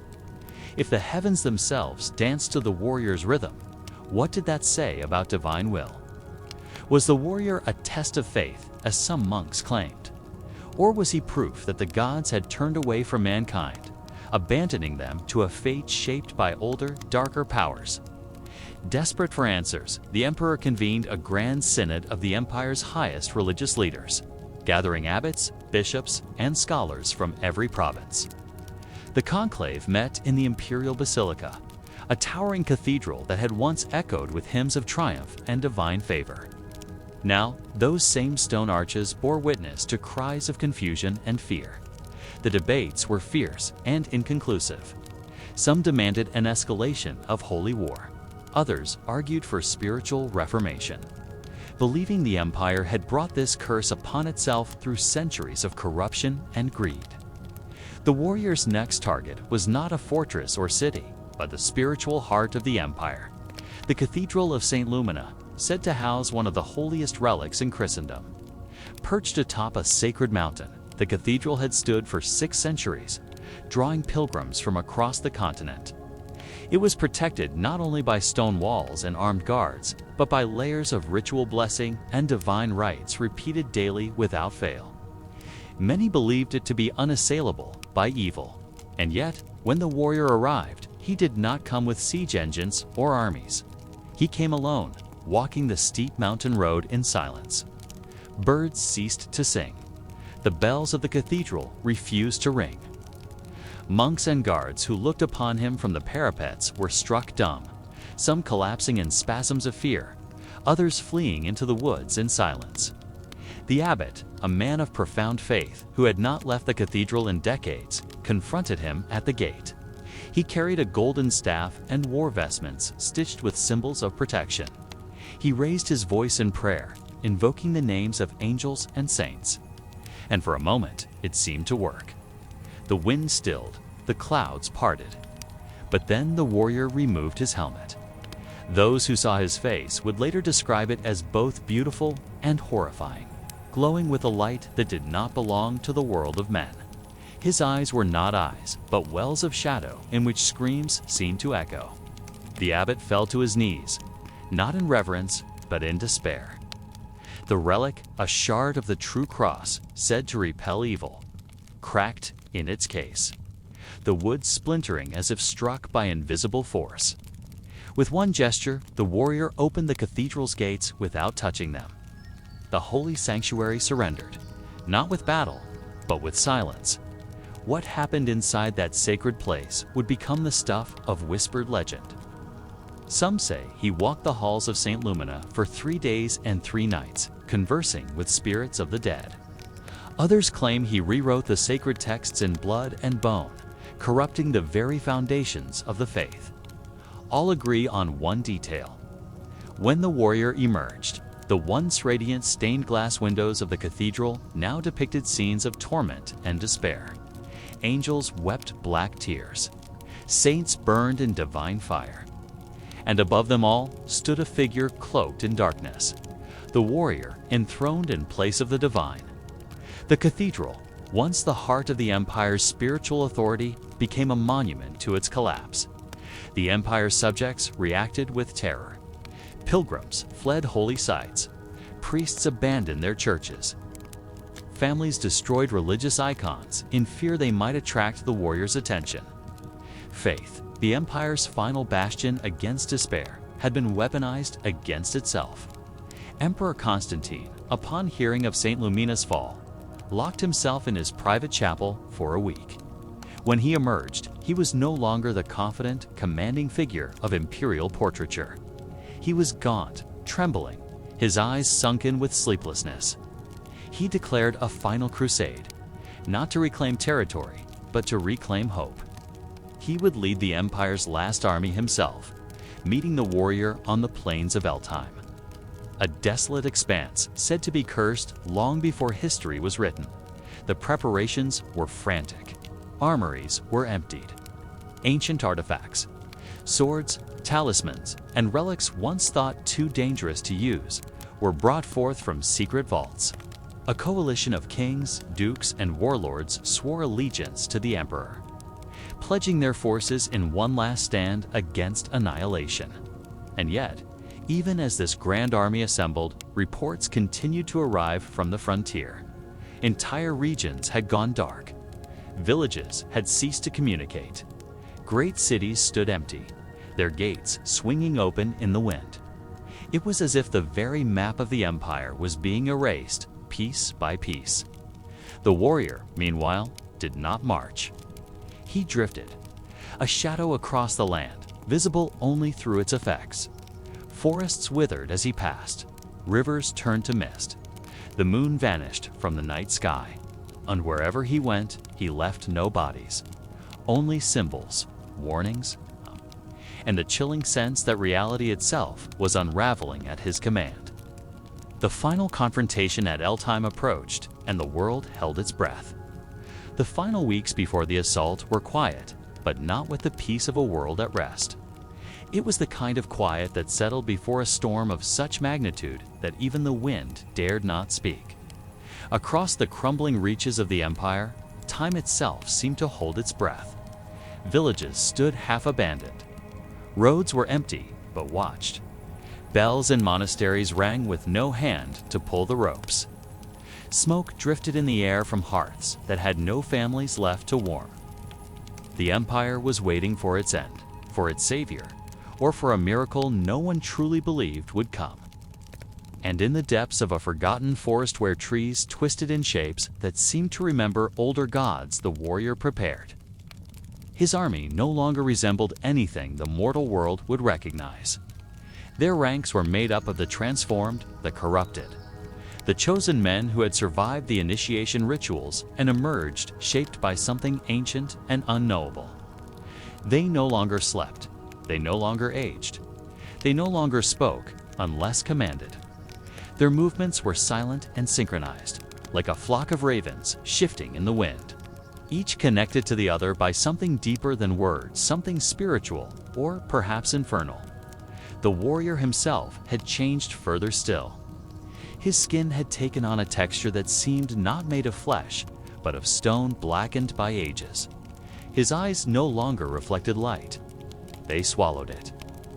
His once human gait had become a slow, deliberate stride that echoed through forests and ruins with the sound of inevitability. He did not command as much as he radiated intention. His army obeyed, not from duty, but because resistance had become a concept too foreign for their reshaped minds to consider. What remained of the Holy Roman Empire had retreated behind its final lines of defense. The last bastions of power gathered in a fortified city built centuries before Sanctum Imperium. A place revered not just for its walls or weaponry, but because it was said to be built atop holy ground where angels had once spoken to men. The empire poured everything it had into this final redoubt. Every last company of knights, every priest with strength enough to hold a prayer book, every smith who could still hammer iron into the shape of hope. And still, they feared it would not be enough. Emperor Constantine had stopped sleeping. His eyes had become sunken, rimmed with the colors of bruised stone. He paced the halls of the sanctified palace, speaking in whispers to things no one else could see. His advisors avoided him now. The priests who once anointed him with oil now prayed in silence, no longer invoking the name of God, but asking, hoping, begging for something. Anything? And then one morning, as the sun broke across the spires of Sanctum Imperium, the ground trembled. It was not the thunder of cavalry. It was not the growl of siege engines. It was a quiet rumble, low and steady, like the slow breathing of something vast and ancient awakening beneath the earth. The warrior had arrived, but he brought no war drums, no heralds, no demands. Instead, the sky darkened not with clouds, but with the slow blotting of sunlight, as if the very air had grown thick with dread. Birds fell silent. Water turned to brackish stillness. The bells of the city, which had once rung out in unbroken hope, cracked under their own weight and fell silent. The first to see him was a young sentry on the northern tower. He did not cry out.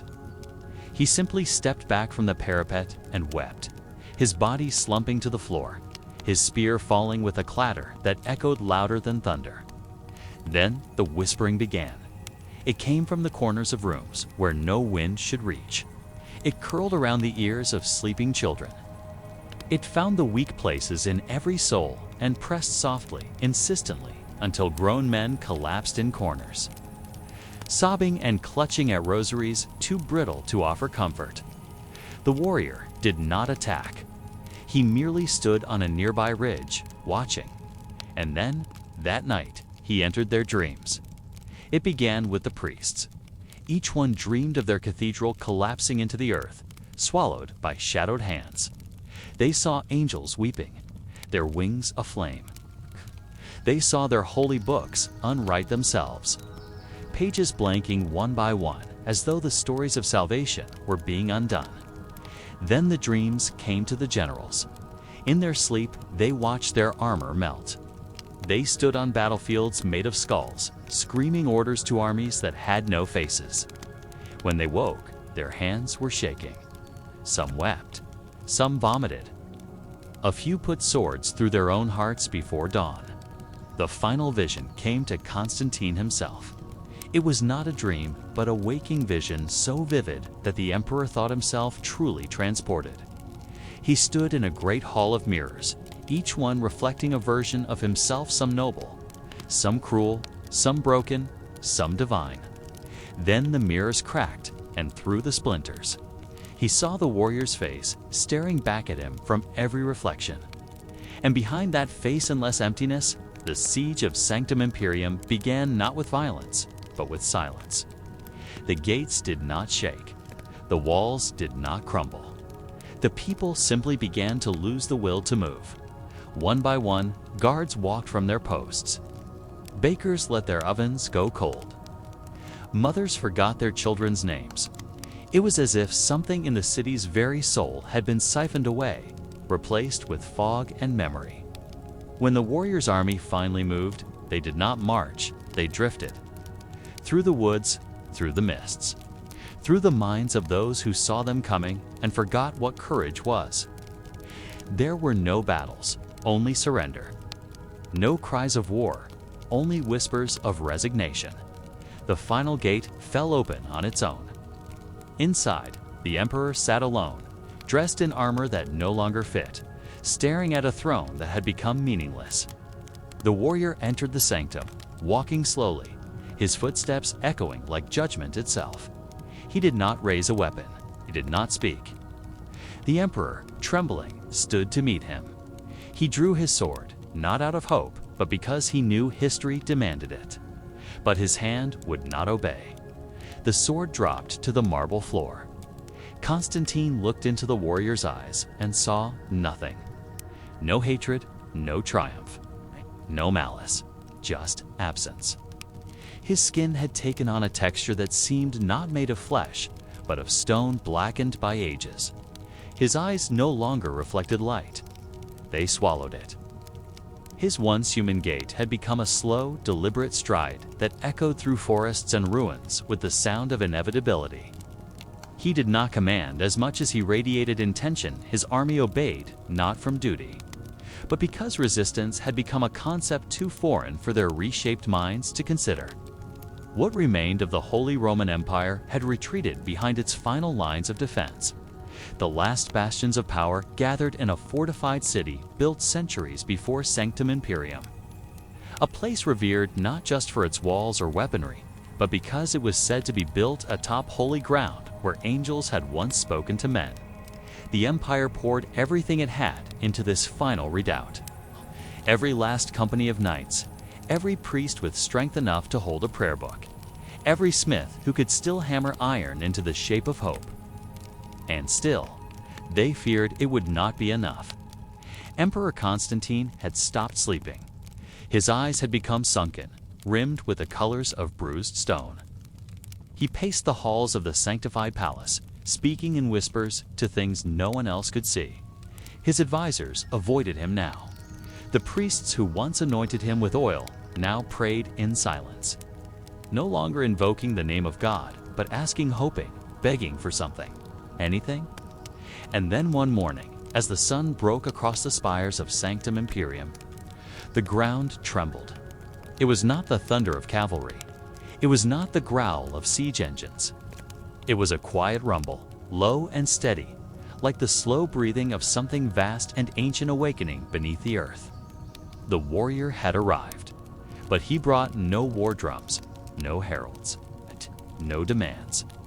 Instead, the sky darkened not with clouds, but with the slow blotting of sunlight, as if the very air had grown thick with dread. Birds fell silent. Water turned to brackish stillness. The bells of the city, which had once rung out in unbroken hope, cracked under their own weight and fell silent. The first to see him was a young sentry on the northern tower. He did not cry out. He simply stepped back from the parapet and wept, his body slumping to the floor, his spear falling with a clatter that echoed louder than thunder. Then the whispering began.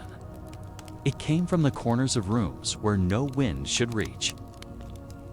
It curled around the ears of sleeping children. It found the weak places in every soul and pressed softly, insistently, until grown men collapsed in corners, sobbing and clutching at rosaries, too brittle to offer comfort. The warrior did not attack. He merely stood on a nearby ridge, watching. And then that night he entered their dreams. It began with the priests. Each one dreamed of their cathedral collapsing into the earth, swallowed by shadowed hands. They saw angels weeping, their wings aflame. They saw their holy books unwrite themselves, pages blanking one by one, as though the stories of salvation were being undone. Then the dreams came to the generals. In their sleep, they watched their armor melt. They stood on battlefields made of skulls, screaming orders to armies that had no faces. When they woke, their hands were shaking. Some wept, some vomited. A few put swords through their own hearts before dawn. The final vision came to Constantine himself. It was not a dream, but a waking vision so vivid that the emperor thought himself truly transported. He stood in a great hall of mirrors, each one reflecting a version of himself, some noble, some cruel, some broken, some divine. Then the mirrors cracked, and through the splinters he saw the warrior's face, staring back at him from every reflection. And behind that face endless emptiness. The siege of Sanctum Imperium began not with violence, but with silence.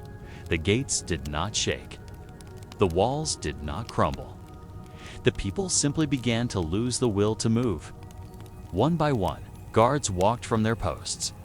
Bakers let their ovens go cold. Mothers forgot their children's names. It was as if something in the city's very soul had been siphoned away, replaced with fog and memory.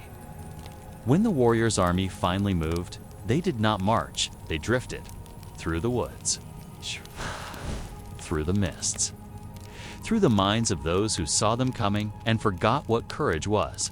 There were no battles, only surrender. No cries of war, only whispers of resignation. The final gate fell open on its own. Inside, the emperor sat alone, dressed in armor that no longer fit, staring at a throne that had become meaningless. The warrior entered the sanctum, walking slowly, his footsteps echoing like judgment itself. He did not raise a weapon. He did not speak. The emperor, trembling, stood to meet him. He drew his sword, not out of hope, but because he knew history demanded it. But his hand would not obey. The sword dropped to the marble floor. Constantine looked into the warrior's eyes and saw nothing. No hatred. No triumph, no malice. Just absence. His skin had taken on a texture that seemed not made of flesh, but of stone blackened by ages. His eyes no longer reflected light. They swallowed it. His once human gait had become a slow, deliberate stride that echoed through forests and ruins with the sound of inevitability. He did not command as much as he radiated intention. His army obeyed, not from duty, but because resistance had become a concept too foreign for their reshaped minds to consider. What remained of the Holy Roman Empire had retreated behind its final lines of defense. The last bastions of power gathered in a fortified city built centuries before Sanctum Imperium. A place revered not just for its walls or weaponry, but because it was said to be built atop holy ground where angels had once spoken to men. The Empire poured everything it had into this final redoubt.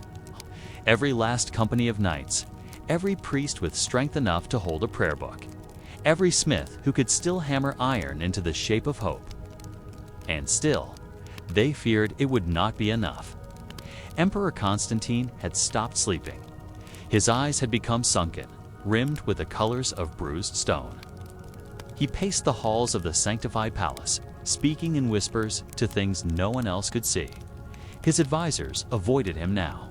The priests who once anointed him with oil now prayed in silence, no longer invoking the name of God, but asking, hoping, begging for something. Anything? And then one morning, as the sun broke across the spires of Sanctum Imperium, the ground trembled. It was not the thunder of cavalry. It was not the growl of siege engines. It was a quiet rumble, low and steady, like the slow breathing of something vast and ancient awakening beneath the earth. The warrior had arrived, but he brought no war drums, no heralds, no demands. Instead, the sky darkened not with clouds, but with the slow blotting of sunlight, as if the very air had grown thick with dread. Birds fell silent. Water turned to brackish stillness. The bells of the city, which had once rung out in unbroken hope, cracked under their own weight and fell silent. The first to see him was a young sentry on the northern tower. He did not cry out. He simply stepped back from the parapet and wept, his body slumping to the floor, his spear falling with a clatter that echoed louder than thunder. Then the whispering began. It came from the corners of rooms where no wind should reach. It curled around the ears of sleeping children. It found the weak places in every soul and pressed softly, insistently, until grown men collapsed in corners, sobbing and clutching at rosaries too brittle to offer comfort. The warrior did not attack. He merely stood on a nearby ridge, watching. And then, that night, he entered their dreams. It began with the priests. Each one dreamed of their cathedral collapsing into the earth, swallowed by shadowed hands. They saw angels weeping, their wings aflame. They saw their holy books unwrite themselves, pages blanking one by one, as though the stories of salvation were being undone. Then the dreams came to the generals. In their sleep, they watched their armor melt. They stood on battlefields made of skulls, screaming orders to armies that had no faces. When they woke, their hands were shaking. Some wept, some vomited. A few put swords through their own hearts before dawn. The final vision came to Constantine himself. It was not a dream, but a waking vision so vivid that the emperor thought himself truly transported. He stood in a great hall of mirrors, each one reflecting a version of himself, some noble, some cruel, some broken, some divine. Then the mirrors cracked, and through the splinters, he saw the warrior's face, staring back at him from every reflection. And behind that face-endless emptiness, the siege of Sanctum Imperium began not with violence, but with silence. The gates did not shake.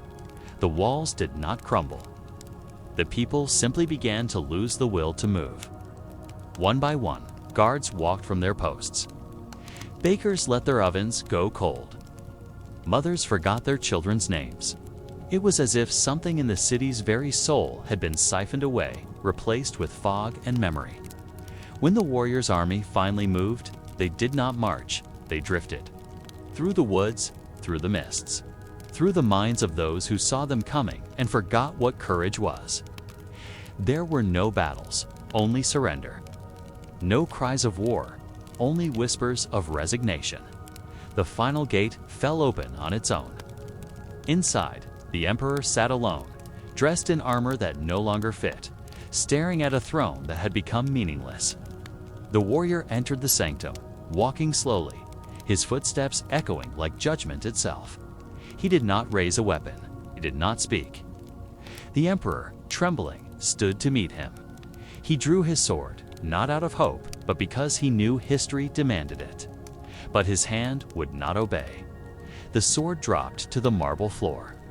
Constantine looked into the warrior's eyes and saw nothing. No hatred, no triumph, no malice, just absence. The emperor fell to his knees not in defeat, but in understanding. "I see you now," he whispered. The warrior said nothing. Then he turned and walked away.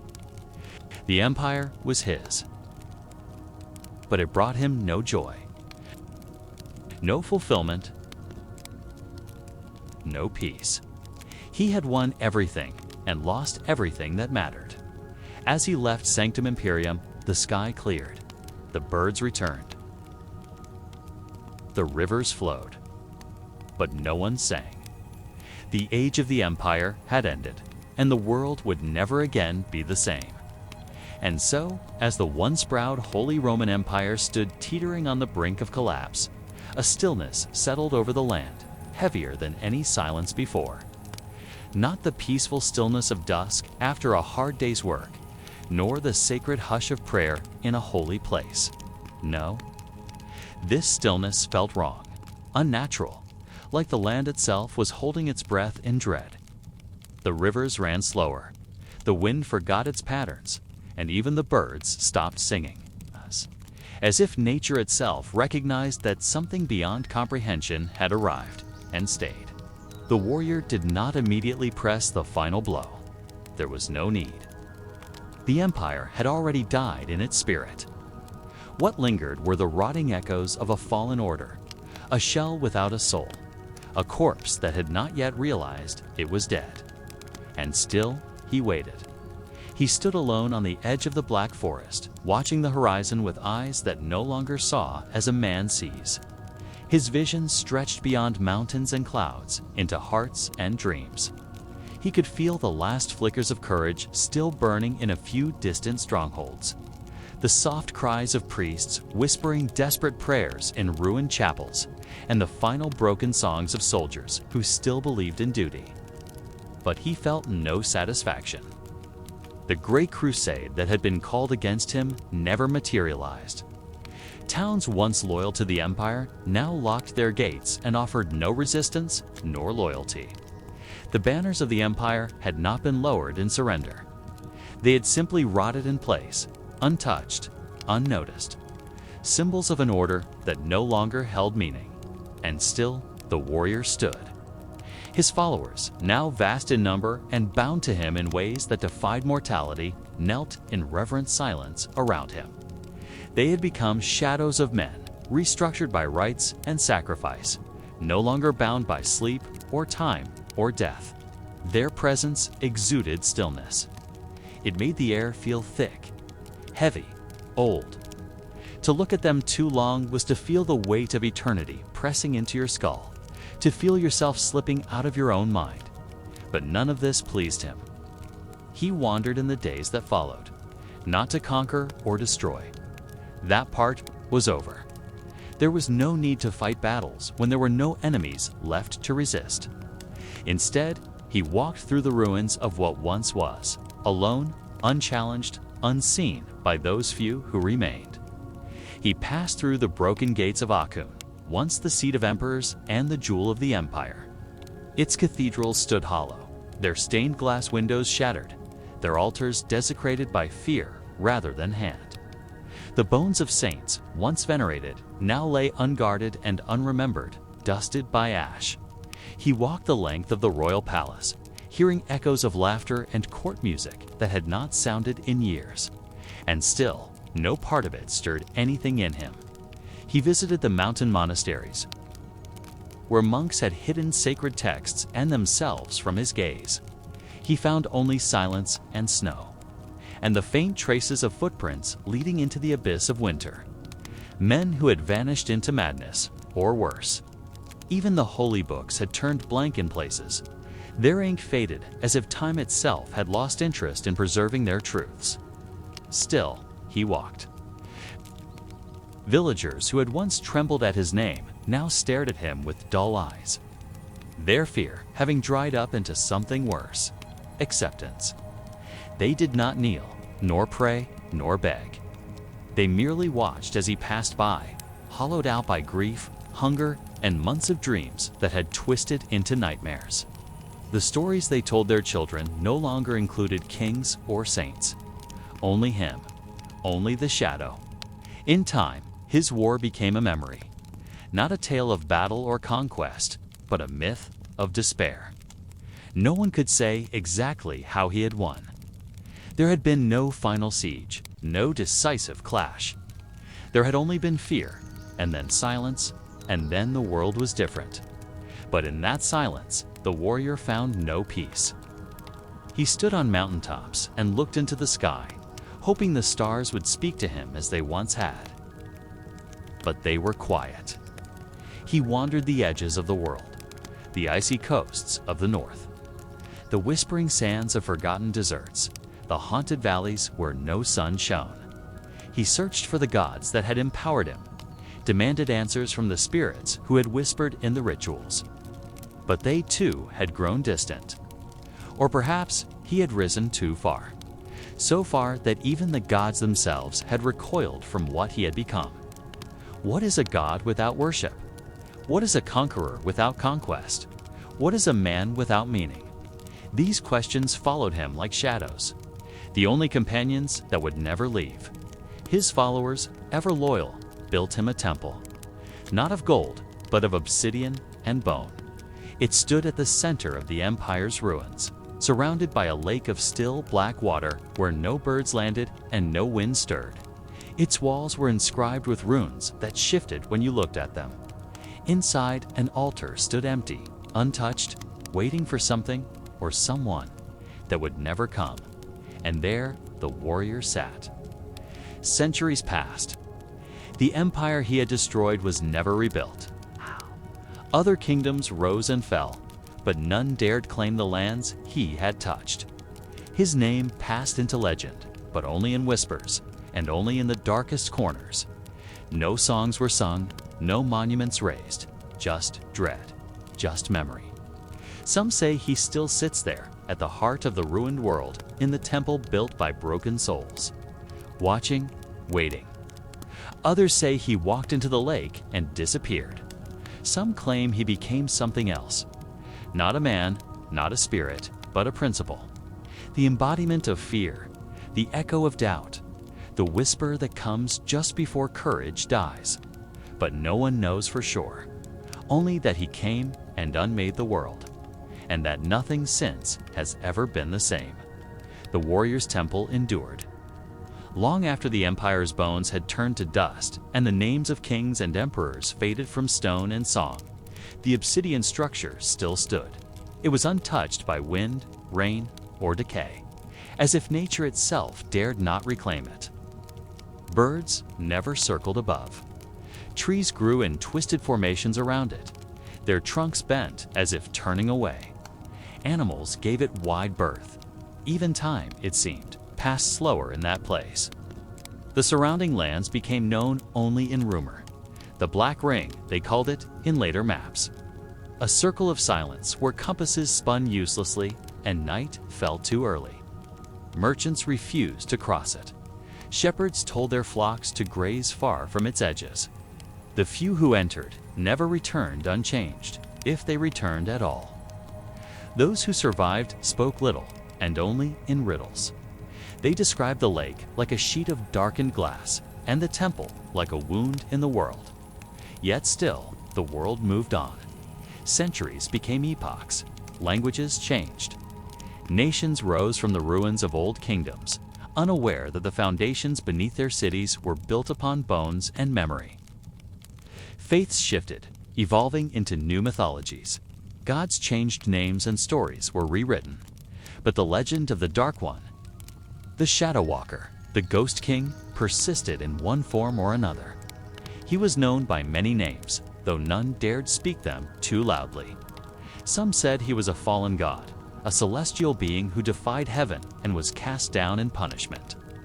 Others believed he had been the first true sorcerer, a man who had broken the veil between worlds.